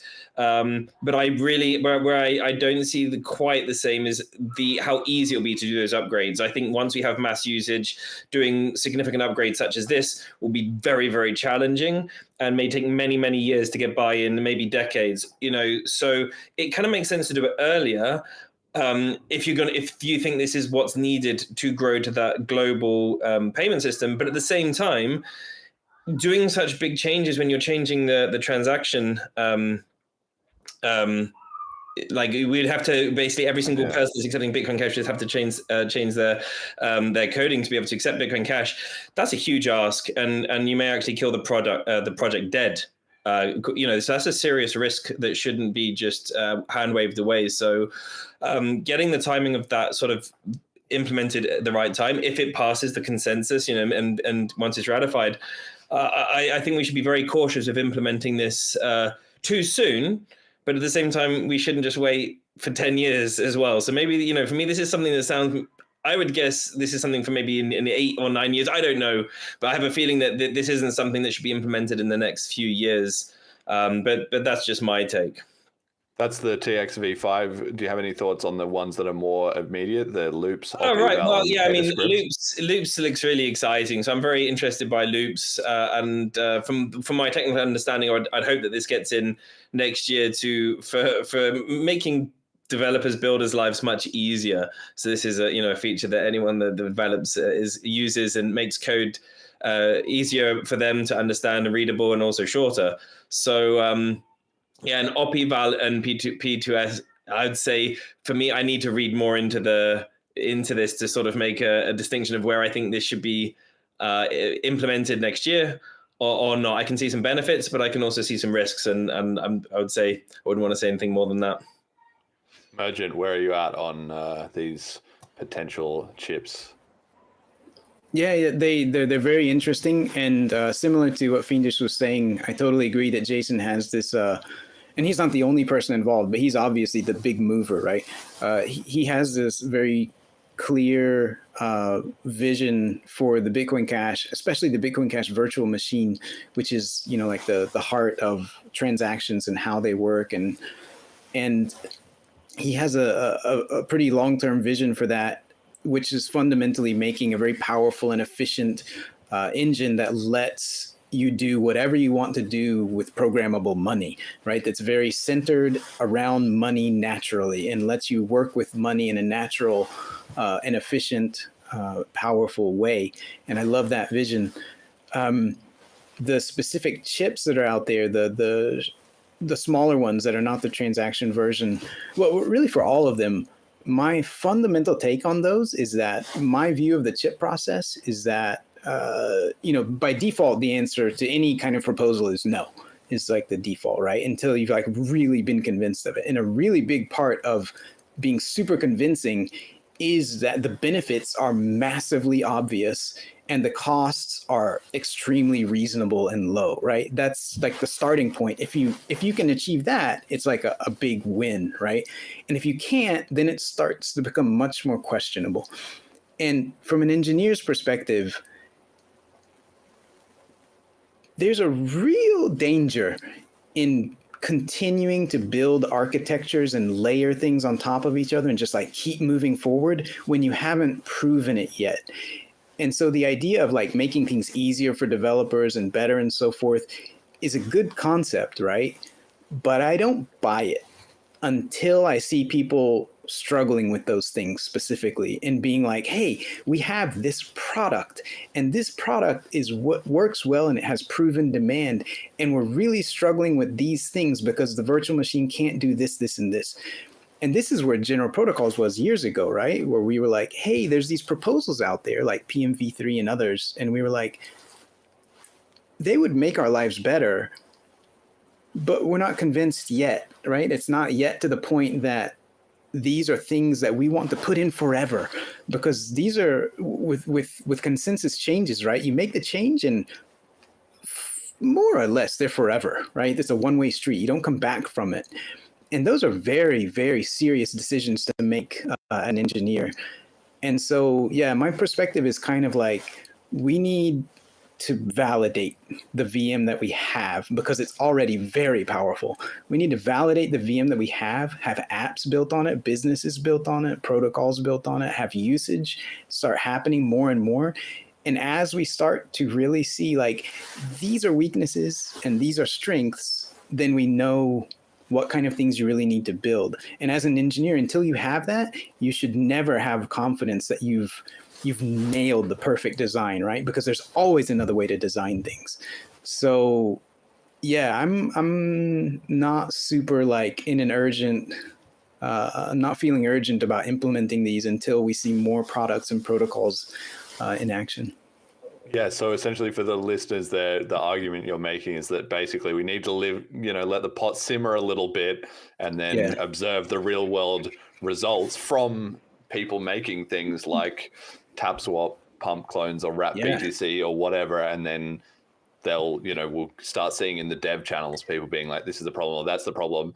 And to just tie this together, that's what happened with the VM limits chip that we have for this year came from people building Cauldron, building Cash and Eyes. Those kind of projects were the ones that then drove the need for the VM limits. And so you're just saying, well, maybe, we give it a little bit more time this year, potentially next year as well, to see those projects run into those walls for real, rather than because they or even get close to them, right? Yeah. Like even approach, because again, we're in the position as general protocols where some of these proposals, we could directly make use of them, right? I know exactly how I would use them. And I have serious doubts that there's a significant number of people who think, oh, these sound nice, have specific use cases that they would make out of them. I think there's a very small number of people who could actually do that. And I'm one of them. And even though I'm one of them, we're in the same position as before with introspection and big integers, where we said, let's see what we really need, and make sure that these ideas are super mature and like super obvious wins and super low cost to the greatest degree possible before we really jump in there, because it's a one-way street. Yeah. Okay. Interesting. I mean, I'm sort of on the more with Fiendish in the sense that I think Loop sounds like a slam dunk to me. Again, like it's just so obvious that I can see that one specifically being a huge win. Although you're right, I don't have an exact app that I would go and make with Loop, so that's a fair. Of all of them, Loops is the ones that we could make use of, and so Loop would be the closest to an obvious win. Yeah. But the others, like a transaction version change is a holy shit change, right? Like Fiendish was saying, that's a massive risk. The benefit better be colossal to doing that. Yes. Well, anyway, we've got plenty of time. That's the whole point of the chip process. And maybe even just to quickly touch on, because you guys are both so deep in the weeds with this, that again, sort of similar to the pump stuff, where I said, okay, we've got the product and then we've got at the meta level, people are building that stuff. What about the meta layer of chips? Like, we were thrilled, I would say, to be at Bliss last year, 2024, talking about the 2025 upgrades. We're now in early 25 talking about, 3 months from Bliss, talking about the 2026 upgrades already, and then potentially even the 2027 upgrades. So the timeline horizon does seem to be expanding. The furthest bleeding edge of the research is getting further and further ahead of what we're actually doing. Give me some thoughts on that. Who's that question to? Sorry. Well, either of you. What do you? Okay. I don't know. Is there any especially? Thinking about that panel, that we had at Bliss. Yeah, I think it's a great question, because this is something that the whole chip process for me, I may see this differently than developers in Bitcoin Cash. I don't know, but I agree with what John said here, but I think that there's so many stakeholders. There's entrepreneurs that are literally looking for that best chain, and they'll be interested in such discussions because they are looking for something like this. And then their stakeholders are not actually in BCH today, but they'll be nevertheless involved in this. And I love the fact that these conversations are happening because, as John has already said here, the chip, when a chip is proposed, the automatic so the answer to that is no, it's not going to get implemented, and you have to prove that really there is a value here. And then through the vast majority of players within the ecosystem, and the fact that these are discussed so early, as Jason said, he would like this maybe to be implemented in 2027, but maybe 28, maybe 29. But the whole point is it's out there, and people can start looking at asking those questions. Do we need this? Does this add value? Maybe there's some good ideas within here. Maybe there's some not so good ideas, but then you can build upon that. And the fact that people are taking this time to do this in a really relaxed and calm way, and really looking, thinking long term, and also, as John says, you can try and build a chain for 1,000 years, but you can never imagine what people are going to be doing in 5 years, let alone 1,000. And I think that's a very valid point.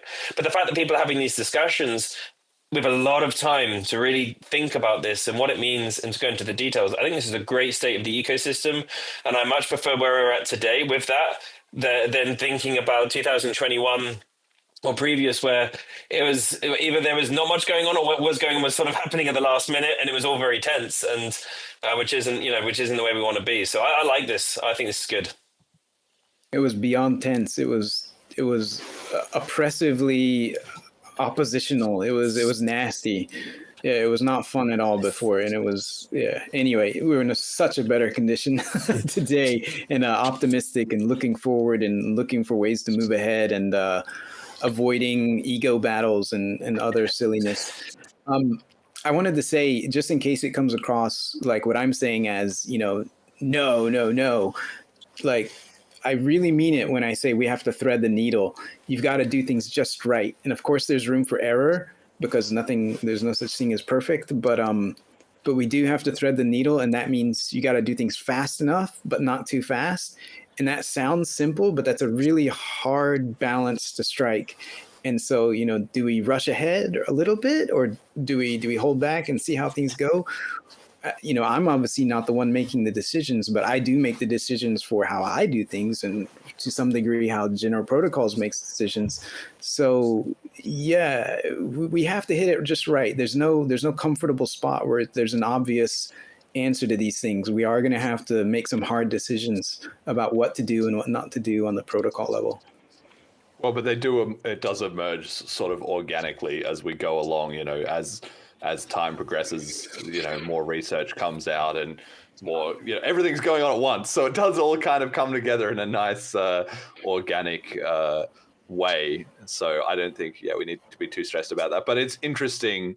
It's interesting to watch, because I just see the timeline extending further and further. And I'm just thinking, okay, by the time we're doing this show next year or the year after, we'll be talking about, the chips for 2035 or something. Like, I can just see that maybe there's a point where it goes even too far, that chips are this, ivory tower, like, speculation that is completely divorced from what's actually going on. But maybe there's no limit. I don't know. We'll find out.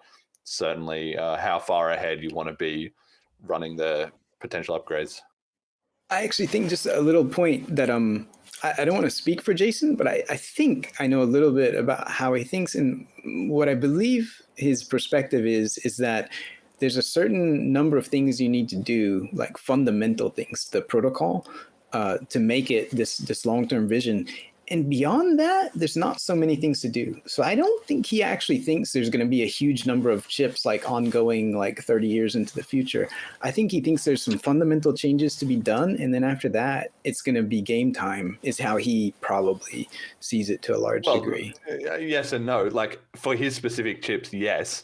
But that's not true of chips because then, he's not out there. How are we going to solve quantum resistance? Or he's not in the thick of UTXO commitments, and several other things, right, that the community overall is going to crop up with in regards to specifically the VM and his ideas for that. Then I can sort of agree with it. But then in that sense, we've already bought ourselves a nice amount of time, because the previous upgrades that we've done have been so good and done so well that we're already a lot of the way there, right? So I guess that's also to your point, that there's, previously it's been like, okay, we got to get some more urgency going, and now maybe it's like, okay, let's just taper that off a little bit, because we're in a nice moment where we're already ahead of the game, so we can afford to be a bit more measured, or focus resources on building instead Something of else, upgrading, right? Instead of just more protocol stuff. Okay, which is actually what I tried to hook Jason in, is that question. Can we get you moving actually to the entrepreneurial side of the building the apps? And I would love to see that. That would be fun. So let's see. We'll see where we can get. Okay, all right. So we've done plenty of BCH. I feel we've been plenty self-critical. Now we can have a little bit of extra fun looking at what's happening in the rest of crypto, which is, as always, a delightfully amusing shambles. First off, we have the Ethereum community who, like us, have been suffering from a declining ratio against BTC. But unlike us, they don't have the mentality of we're actually going to fucking take them out at any and all costs. They instead have a lot of people who are like, I came to ETH because the flippening was the thing and my number went up and I got really excited and a bit rich, or I saw other people get rich. They've got a much more, we've got to make money ethic as compared to the BCH community's, more mission driven kind of vibe. So this ETH BTC ratio declining has been a big deal, and it's created a lot of stress and arguing in their community, especially because they have the Ethereum Foundation. So BCH, of course, doesn't have that because we're actually decentralized. But back in the day when Bitcoin.com was a bigger part of the ecosystem, that is where people would point to and say, why doesn't Bitcoin.com build my greatest new idea? They're the ones with all the money. Why don't they just do it? And of course that has changed over time. They faded out of the scene a little bit more. Other people have come in, and also the community have realized, they're busy doing what they're doing. Like, it's up to you if you want to build whatever you want to build. But in ETH, they still have this huge pot of cash from the initial pre-sale, which the community, in quotes, feels like it owns, that gets to decide a lot of what goes on there, right? So they had a lot of drama because if the ETH BTC ratio is going down, that's basically like the shareholders are seeing the share price go down. And so they go to the board and say, guys, what the fuck are we doing? And it's not working, so we got to change something. So Vitalik said that he unilaterally was going to change the ETH Foundation leadership, and also in a way that a lot of people didn't really approve of. I don't know all the details. I really am not this deep on all this. But this lady, something, is like heavily involved, and Vitalik likes her, but basically nobody else does, as far as I can tell. So that's, of course, just revealing the whole criticism that ETH is actually just a company, basically, because when their ecosystem is in strife, they go straight to ETH Foundation, please save us. And then Vitalik, why aren't you telling the ETH Foundation to do what we want?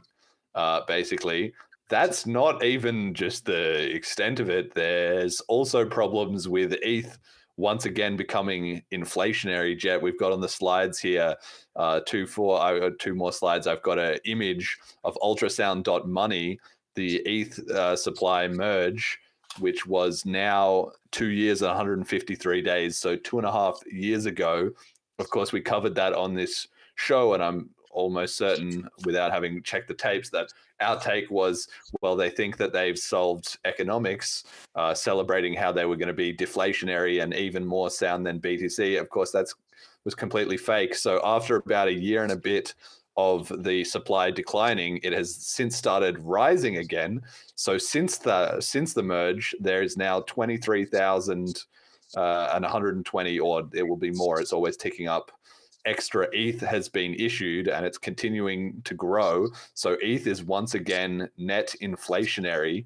Once things have, calmed down, they aren't driving so much fee burning transaction revenue, and competitors are on their heels. So all of this has created even more chaos. We've talked about Justin Drake's Beam Chain plan, which everybody also kind of hated. Somebody launched a second foundation to compete with the ETH Foundation, and then seems to have kind of given up after about a week. They discovered maybe it wasn't quite as easy as they thought. And then Vitalik stirred the pot even more with a cheeky tweet saying, make communism great again, which has opened a whole pool of discussion about to what extent he was joking, and are we just a left-wing knockoff like the BTC guys have been saying forever. And finally, the ETH Foundation have decided that things are not turning out. They've got to do something. So they have started putting their own money into the DeFi protocols, which previously they didn't do. But so it's almost like bailouts. They're starting to try and prop up the protocols to add some extra volume and liquidity there, and are even considering staking, which they did not do before, because if they are one of the stakers and there is an ETH split, like with the DAO, if they are staked, then they will have to make a call. They will. So then their whole cope about being credibly neutral will be out the window, because they will have to pick a side, essentially. Or if they didn't, they would be wasting a huge, opportunity, essentially. So this is just from, again, I'm not super deep on ETH. You can go look into Bankless or whatever else, some of the links on these slides if you want to hear more about it. But this is the state of the ETH ecosystem as far as I can tell from the outside. Things are not looking too rosy over there. What do you make of this, Emergent? I can see you smiling there. What do you think? I want to add some gasoline to that fire. So coming at it from first principles, right? There's a reason that General Protocols, our whole team, didn't build on Ethereum, because if you were just going to come on the surface level and be like, hey, where should I build this idea I have for permissionless money, for a product that uses permissionless money? If you just look at the service, it's like, at the time that we started, right, in like 2018, 19, it was like obviously on Ethereum. This was even before like the really EVM generic thing took off so much. It was just blatantly obvious Ethereum, but we didn't. And that's because of first principles, where we said, for the things that we want to do, in our opinion, ETH cannot do it eventually, right? ETH will run into fundamental problems of just fundamental engineering and mathematics that it can't solve in a meaningful way. And that's why we didn't build on it. And we also think BCH has other better properties, et cetera, et cetera. So anyway, we chose BCH. Vitalik is not dumb by any measure, right? Well, maybe by some social measures, I'm not sure, like nose picking, like, I don't know. But he's not dumb. He's a very, very smart person. And when he started ETH, I'm sure he had one mindset. But ETH grew so far beyond what it started at, right? And I think, just my first principles perspective, is that Vitalik does not believe in the long-term viability of ETH as money, as a huge, massively scaled thing. I don't think he believes in it because he can't believe in it on first principles. That's my opinion, right? And so if I think that way, I think he's checked out. And if you think from that perspective, if you look at it from that lens, it makes sense, because he's just like, the fuck do I do? I don't know. I'm just going to do some shit. There's some memes out there. So I think Vitalik is checked out to some degree. No, I don't. I got to push back in this. Again, we're doing a bit of Vitalik mind reading here on the BCH podcast, for but sure, I don't agree. I don't agree with that take. I think he has been less in the mix, basically, and it's a sign of stress in the ETH ecosystem that things aren't working, that they're like, shit, Vitalik, do something, like if things were going well, nobody would care what he was up to. But I think also he is, 30, he'd be 31 now, right? So he's there's been various rounds of him, like, getting girlfriends or doing whatever. Like, he's got other stuff to do with his life a little bit. So I think there's been a bit of him getting distracted with that. And there was also the fact, he's made $1 billion. So he had a couple of those, whatever it was called, the Zuvazela or Vuzazela or whatever, that alternative hippie 3-month like resort or whatever it was that they did, like where he spent a bunch of cash with his mates to, I don't know, whatever they did, dream about ETH or something. Like, of course, he's like, I've got to have some fun out of all this, just after a decade plus of running everything in the ETH ecosystem, command and control style. Of course, he wants to have a bit of a break, and he has been having a bit of a break, taking his foot off the pedal a little bit, completely understandable. But what do you know? Of course, if you're relying on, it's like the sports team, if you're relying on your star player and he checks out for a season or just, is only putting in half time, the impact on the whole team is gigantic if that's how you were getting the job done. So I agree with you that now he's like having to come back into the forefront, but I don't think it's because he thinks ETH can't work. I think he thinks ETH can work. I just think he's also like, I want to get a girlfriend and go on this hippie. Like, how many more years of fixing all this shit for you guys do I have to do? Fiendish, what's your take? Well, I think it's really interesting here. So with Ethereum, just thinking about Ethereum's history and why it was created, and this, the whole smart contracts was going to be on Bitcoin, but Ethereum was made and with a very different, account-based setup rather than UTXO. And like, I looked into Ethereum as well as, its future, and it seemed fundamentally broken from what I understood from a scalable point of view. But what it's done now, I just think about, like, all of these problems are essentially a result of how it's tried to solve its scaling issues, which also is very applicable, I think, to BTC and why BCH took the right approach, because Ethereum pushed everything to layer 2s.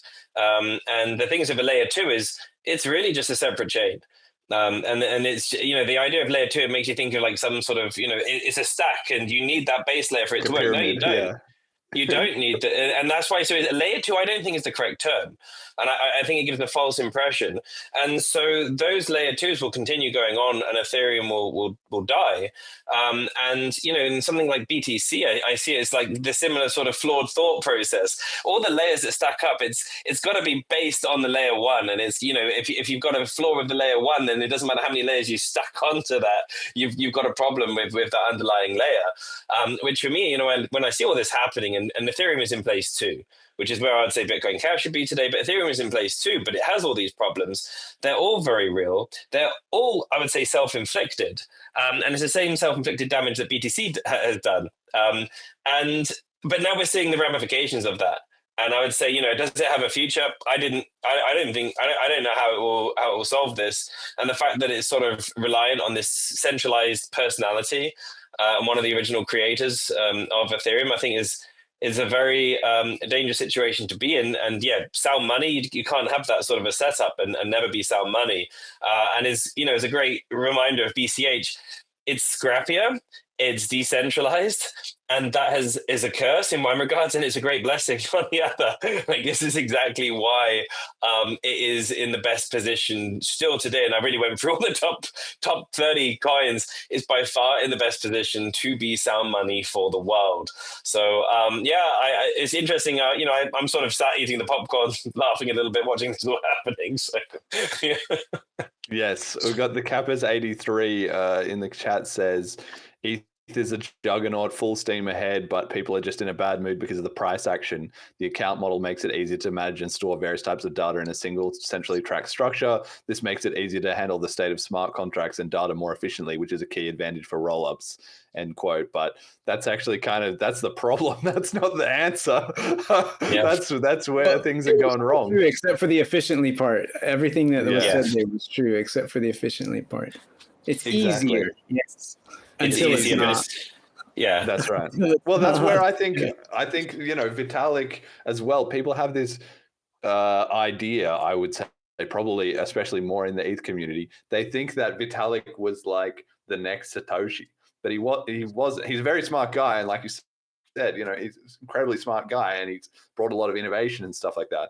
But in his version, his remix of Bitcoin, which is ETH, he introduced at least as many problems, if not more, than he solved. Because at the time, not only was the whole field of cryptocurrency completely new, but also he was 18, 19 years old and had no credible professional large-scale engineering. Like, obviously he could still code and stuff, and he worked on stuff as a kid, but he hadn't been in the corporate world or anything. So it's completely unsurprising that that's exactly how it played out. And I wonder I think if you asked him today, would you change a lot of what you did? He would say yes, because he's constantly writing blog posts about, we need to fix this and we need to change that and this, that, or the other. We've discovered that it isn't working. But it's like I've said on the show before, it's basically just a Band-Aids on top of Band-Aids. You fix your Band-Aid with another Band-Aid, that creates another problem. And it's just this endless series of, it just all comes back to the UTXO system. Monolithic. That's one of my favorite quotes. Yeah. one of my favorite quotes from Uname is like they're doing their best to turn the account model into the UTXO model. So like emulate the UTXO model using the account model. Yes. But it would be interesting to look, for me, I would love to look peer past that curtain of big blocks happened within BTC, within Bitcoin very early on, and also the expansion of the VM was done. Like, would have Ethereum be created? Would have it continued being created within Bitcoin? No, not a chance. But we're going to see anyway, because if we're right, which I think we are, but if we are, and we can prove it out, and BCH, with the upgraded VM and the better scalability just comes to wreck ETH, like that will be the proof in the pudding, right? But there's going to be no excuses if we do as well too, because it's like you can even just draw a comparison and say ETH had at least a 3-year head start on BCH, arguably a 4-year head start from 2017 to 2014 or 2013, arguably. So they had a 4-year head start. They didn't have to get dumped on by 1 megabyte sellers at all, and they didn't have to flip the BTC branding, which is both a pro and a con, right? But they didn't have that problem. So if we can wreck them, I mean, the Cope is going to be amazing. I cannot wait for my call out thread of what's his name, David, on Bankless. That is going to be amazing. I've got all the arrogant screenshots I'm ever going to need for that thread. But anyway, we got a lot of work to do to get there. Okay, that's enough. That's enough about ETH. Let's have a quick look also at our cousins in BTC. Likewise, well, they also have a number go up problem, ironically, where the BCH and ETH communities are stressed about the ratio going down. The BTC community is also stressed about that, but their stress is we're not going up fast enough. Cycle over cycle, BTC fiat gains are decreasing. So it's kind of what's called Matryoshka doll of they are then comparing themselves to the USD. So that has started to bring about more stress in the community. The Taproot Wizards raised 30 million to bring OpCat to BTC. Congratulations to them. Well done. And this is an area that I think the BCH community needs to be smarter about, getting better at raising funding ourselves, because you can't just say, oh, well, look, these guys raised a bunch of cash and they're going to waste it, which they probably are. But, fair enough. They got it, so they can waste it if they want, joke's on us to not get our own funding. But in any case, that's not going to make things any easier, actually, because it means they basically have $30 million to try and fight the rest of their own ecosystem. They're not getting the money to build productive stuff so much as to argue with themselves. CTV advocates are still hoping to somehow wend their way through to an upgrade this year. The lack of demand on the base chain that we've talked about before has had Mr. Hodl, Bitcoin Mechanic, Luke Jr., Adam Back, etc., restarting calls to lower the block size to 300 kilobytes.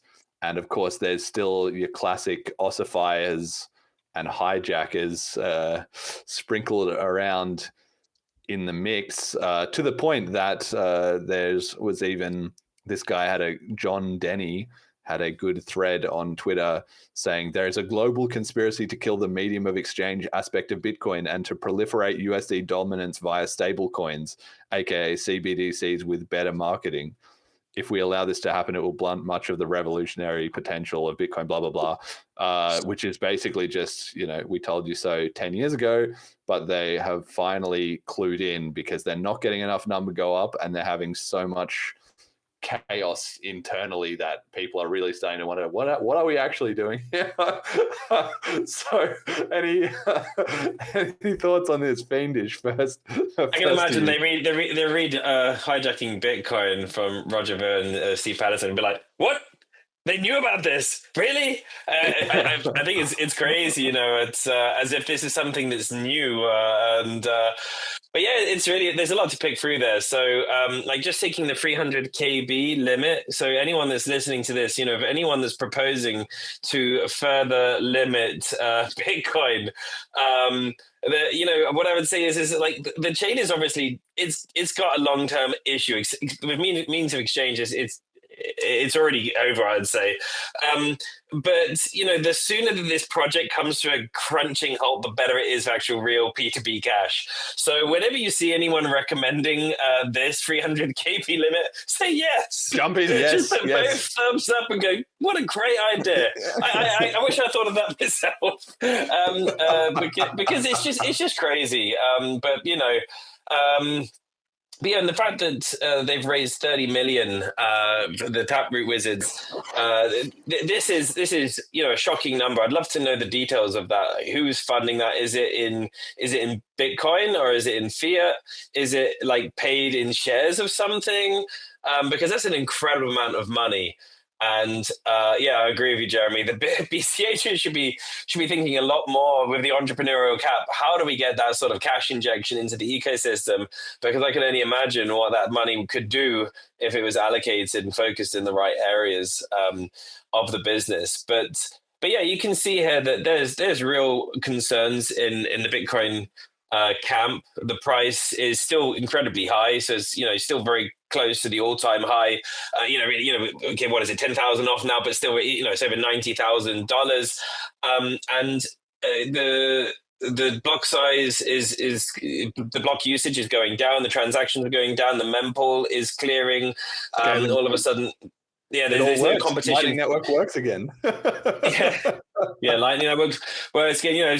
It's only 30% of the transactions, whatever, fail, but that's pretty good actually. That's pretty good, yeah.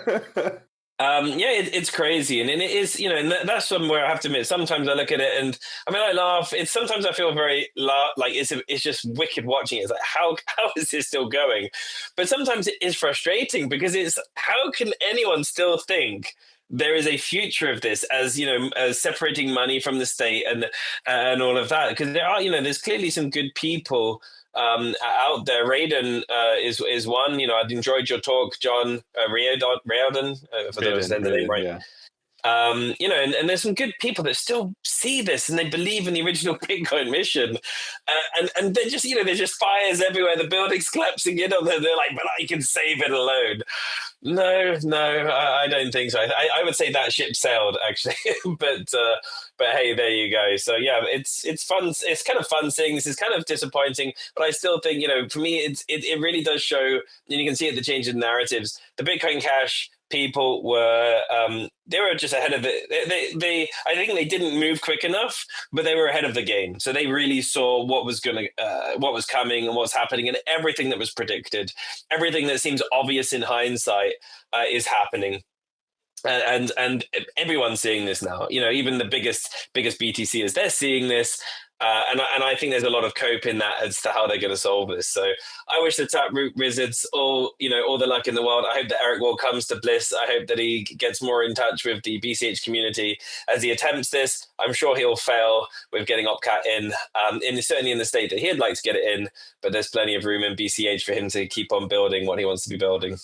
Yeah, who doesn't waste his whole 30 mil first? Yeah, okay. And Emergent, what's your take here? I have two main points to say. One of them is just for fun, and the other one is very serious. The first one is that, the 300 kilobyte blocks where you see ideas in BTC that are obviously bad ideas. I don't support those.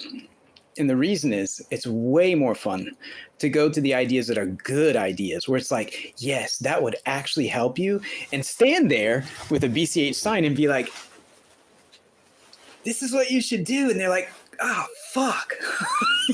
Fuck. The BCHers are already there and they're supporting it. Yeah, and you just stand there and be like, it's so good. Buddy. It's like 5 or 6 posts long now of like quoting them, like, we want whatever, and then it's like, yep, tick, we've got that one, we've got this, we've got that, and it's like 5 or 6 different people. It's just getting longer over time. It's so good. This is just another tack towards that end of like, let the zombie die, which is, one way is to support bad ideas. The other way is to make the good ideas toxic by weaponizing the black sheep nature of BCH, right? But that's the fun one. The serious one is that leads into, whenever I'm doing that, I'm also acutely aware that the people that I'm talking with, and not to insult them, but I really think this, but Reardon and CTV and Moonsettle and those guys are not operators in any way in the BTC decision-making process, right? They don't understand it. And they're just like the rabble making noise and stuff going on. And so any arguing with them or convincing them or whatever, in the end, has no effect. It's just, for me, it's kind of entertainment, because the people that are making decisions are not them. It's, BlackRock, Sailor, Adam Back to some degree, the core developers and so forth. There's a small group of people, and none of them are a part of it, right? Yes. And so the important thing is, the deadly serious thing is to watch them, because I don't know what their game is. I don't pay that much attention to BTC, but whatever their game is going to affect us also. The real game that's going on in BTC. And the real game is, so far, is marketing. It's the marketing coin. It's the coin that number goes up, right? As you guys said before. That's been the game so far. That doesn't mean that's going to continue to be the game. And I don't know what game they're playing with it, right? Because it's USDT is also involved, one of the players. Yes. I don't know what the game is now, but whatever it is going to affect us. And as fun as like all the trolling and stuff is, like, I really don't think that has any actual impact on what happens in BTC. And I don't know what is coming. So well, it doesn't have a direct impact. I think it does a little bit, in the sense that by highlighting all this, we change the public sentiment. Of course, it's not getting at the heart of the issue, granted, but it is still worthwhile doing, to a certain extent. Yeah. Fiendish. I think it's not actually going to impact BTC, but I'd love to attract intelligent, hardworking people and so forth. Yeah, sure. You raise a really good point there, though, and there's something that I hadn't actually really considered properly recently, at least, is the fact that, so I'm convinced the numbers go up thing, it can't go on forever. There's a certain point where the amount that's needed is just so high. It's like any Ponzi scheme. There's a point where it collapses.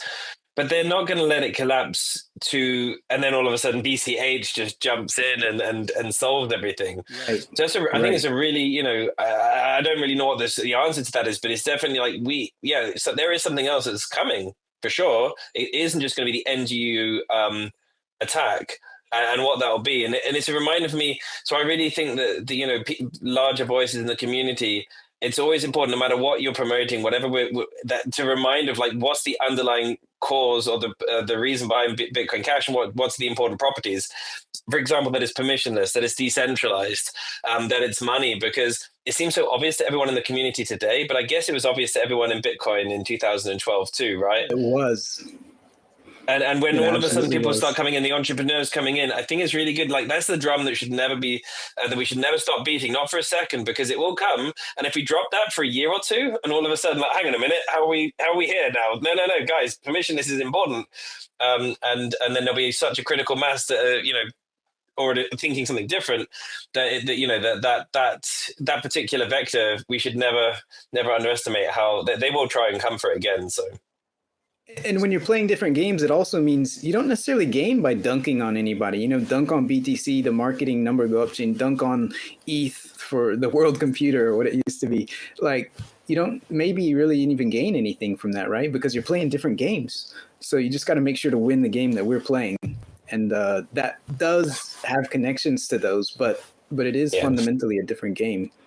Well, that's why I said earlier, I don't want this show to be us, shit talking all these other coins when, it's like you got to keep your own house in order first, right? Yeah. And so that's why we did all that. But at the same time, they say, a smart man learns from his mistakes and a wise man learns from others' mistakes, right? So I think there's also still some value to us keeping an eye on what's going on in these other communities. And also just because the community then if the BCH community is sort of at least vaguely up with what's the latest going on in these things, when there is other discussion like at crypto meetups and stuff, like you're still intelligently, part of what's going on if you have half an eye on it. But yeah, of course, first and foremost, we just win by delivering ourselves, right? Improving our own situation until it becomes undeniable, and that's the ultimate, proof is in the pudding, right?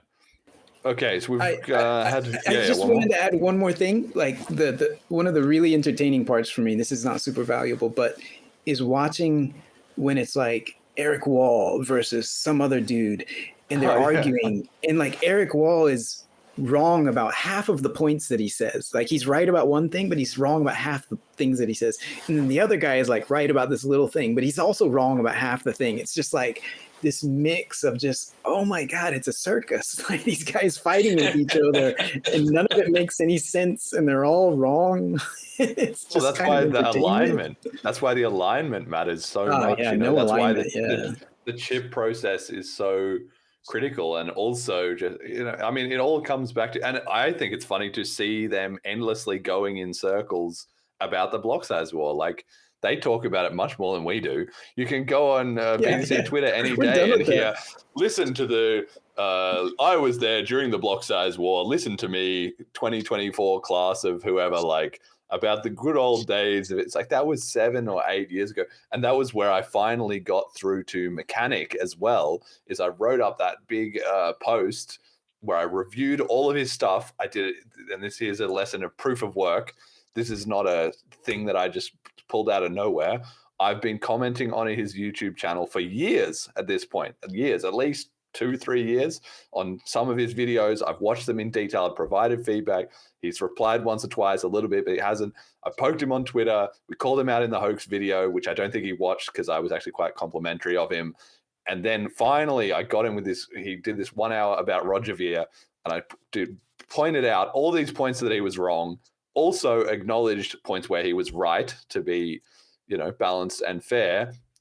And then I said at the end, I'm happy to discuss any of this, but please don't say something that I didn't say. Don't argue with someone that isn't me, your imaginary enemy or whatever. And what did he do? He wrote back and he said, yeah, those are some good points, but big blocks can't just infinitely scale. That's stupid. So none of this is relevant. And I said, I didn't even say that. I didn't say that.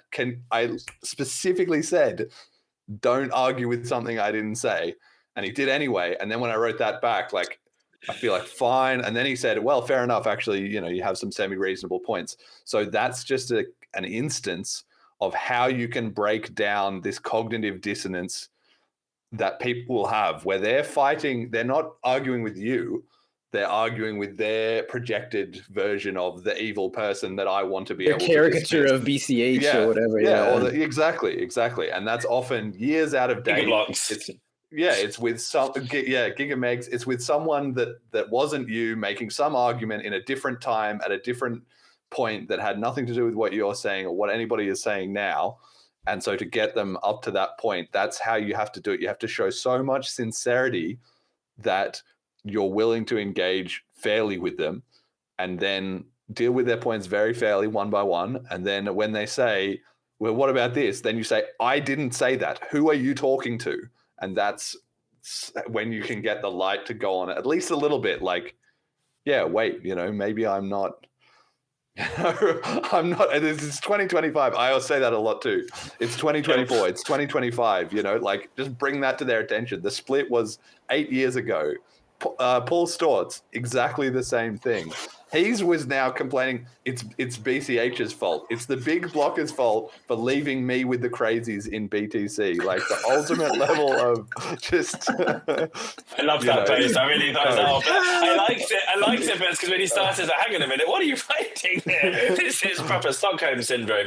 I like what you say there, Jeremy, and this is something I think is so critical for any BCHs that are listening. Your point there. Arguing or not arguing, but discussing, talking in good faith. This is such a critical aspect. And this is something where I think Callisti is really a great role model for this. He does this. I've seen him heard him in many discussions where he's really, he's been throwing some quite bullshit stuff, but he's remained very level-headed, very calm, and counter the arguments. And I think this is great. And I think the BCH has moved, overall a lot in this direction. I still see it sometimes with some members of the community. They really lash out when someone says something like that, and then they feel this need to be right. Relax. Argue in good faith, and if you assume in many cases the other side isn't arguing in good faith, and actually you don't care, you can ignore those people. That's okay. Just move on with your life. Well, the way I think about it, and I hope this can help people as well too. It would be funny if this gets clipped and they, replay this. It's like talking to children. Okay, so the way it is if you're a parent, or if you're not a parent, you've seen someone in this situation, right, where the parent is like, you're tired or you're hungry and you're upset and angry, so we need to, go home and stop having fun at the beach or like whatever, right? And the kid is really mad and he's screaming all these things. If the adult starts screaming back, nothing is going to get resolved. But the adult knows that they are right. And they also know that the kid doesn't know that the adult is right, and they can't really understand that. So when there's all this angry, whatever, if you're the adult in that situation, you're just perfectly calm, right? So that's why if they start coming up with this, Bcash or some arguments that you didn't know, or price charts or something like that, if you literally just let it go by, okay, all right, all you need to translate in your mind is you're angry. And then you just write back as though you're talking to a child that's angry, which is where you just tell them, you're angry, now what? Like, are you, how much more screaming do you want to do? Yeah, and they'll remember that. They'll remember how you made them feel. So in the end, hang on, like I was really venting and this person stayed calm, they stayed neutral and argued with facts. And they'll remember that feeling. They won't remember necessarily the facts, but the feeling like they were in control and I wasn't. Yes, exactly. And this is what can really shift the cognitive dissonance, is that feeling of like, oh, okay, I'm the one that's something. emotional. I must be missing something. And then they're much more likely to then actually start doing some of their own research. And that's when you got them. So I really like this approach. I think that's a valuable lesson that everyone in BCH could take. Definitely those that are on Twitter or, interacting with BTCers socially. So it's good. Yes. And it also works in person. That's the advanced level. Practice it up on Twitter. You can pull it off in person, but you really got to be on point with it there, because obviously if you're making them mad in person, you are actually at risk of like a physical confrontation in some cases. But it can work. So don't firstly hit the gym, and then secondly, make sure you've put in your reps online before you try this in person. But it is absolutely hilarious to also do it in person. Okay, Bliss 2025. We're just going to quickly touch on that. Let's skip the other news. That's boring. We don't have time for that. Bliss is coming up, so this is our regular shill of it. Go and grab your Velma on tapswap.cash. You can come and meet these two amazing gentlemen live in person. They've got, their builders tickets all ready to go. Fiendish, you'll be speaking, I believe, and Emergent, I think you're not listed as speaking, but we might get you on one of the panels. I do really want to run back the closing panel that we did last year. So we'll see if maybe we can make that happen. But I don't know if you want to give any quick thoughts on Bliss before we just roll into our last segment here. Yeah, man, I was actually I was like, nah, I don't have a particular reason to go to Europe, and I'm not really. And then just the more I see like who's going and the stuff that people are talking about, I'm like, I want to go. So I just changed. I flipped. I was like, I'm going. Yeah. You're gonna. Yeah, no, man, it's gonna be great. You're not there. Yeah. Right? Yeah. So I flipped. Come along. There you go. Okay. All right. Message to the community. You both know how it operates. Emergent, you're first up. What does the BCH community need to hear? Execute. Take an idea that you think is going to win, that somebody else hasn't done the same thing yet, or they have, and you got to do it better. And take something that you want to do. If you can't do it all yourself, find somebody to work with you and try to make some money making products, services. Just make it happen, and you got to execute. You can't stop on the first step. Just execute. Yeah, take push your through. idea and take it all the way. Feedback from Push through. reality. Yeah, exactly. Yeah. Take Engage feedback from with reality. Just like you were Yes, for saying sure. before, with the protocol upgrades, like don't assume, like we imagine that's another case of just imagining obstacles that aren't there, right? Like you only know when you start pushing, when you start walking in a direction, you'll quickly realize that some of the walls you expected just aren't even there. And some They of the don't ones exist that you yet. didn't expect are there. And then you run into them and then you have to figure out a way around. Okay, good thoughts. Fiendish, message to the community. Yeah, the message to the community with all the crazy shit that's going on in the world today, for me, there's nothing more important than separating money from the state. And we put a new low on the ratio. I went through again, had a bit of a sanity check, going through all of the coins that are in the top sort of 30. Bitcoin Cash is by far in the best position to take on this mission. So stay in there and keep on helping this amazing technology reach the masses. I agree with John, execute. It's the 80-20 rule. 20% is the strategy, 80% is execution.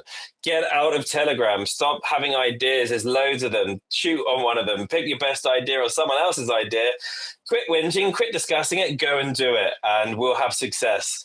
And the last point, if you haven't already got your ticket, get your Bliss ticket. Come and join these awesome people. So, we've got Jeremy there, there's Emergent there, I'm there, and basically every builder pretty much that was there last year, plus also some more. So come and meet the people that are building tomorrow's future. Buy that ticket today. Get that airplane ticket booked up and join us in Ljubljana.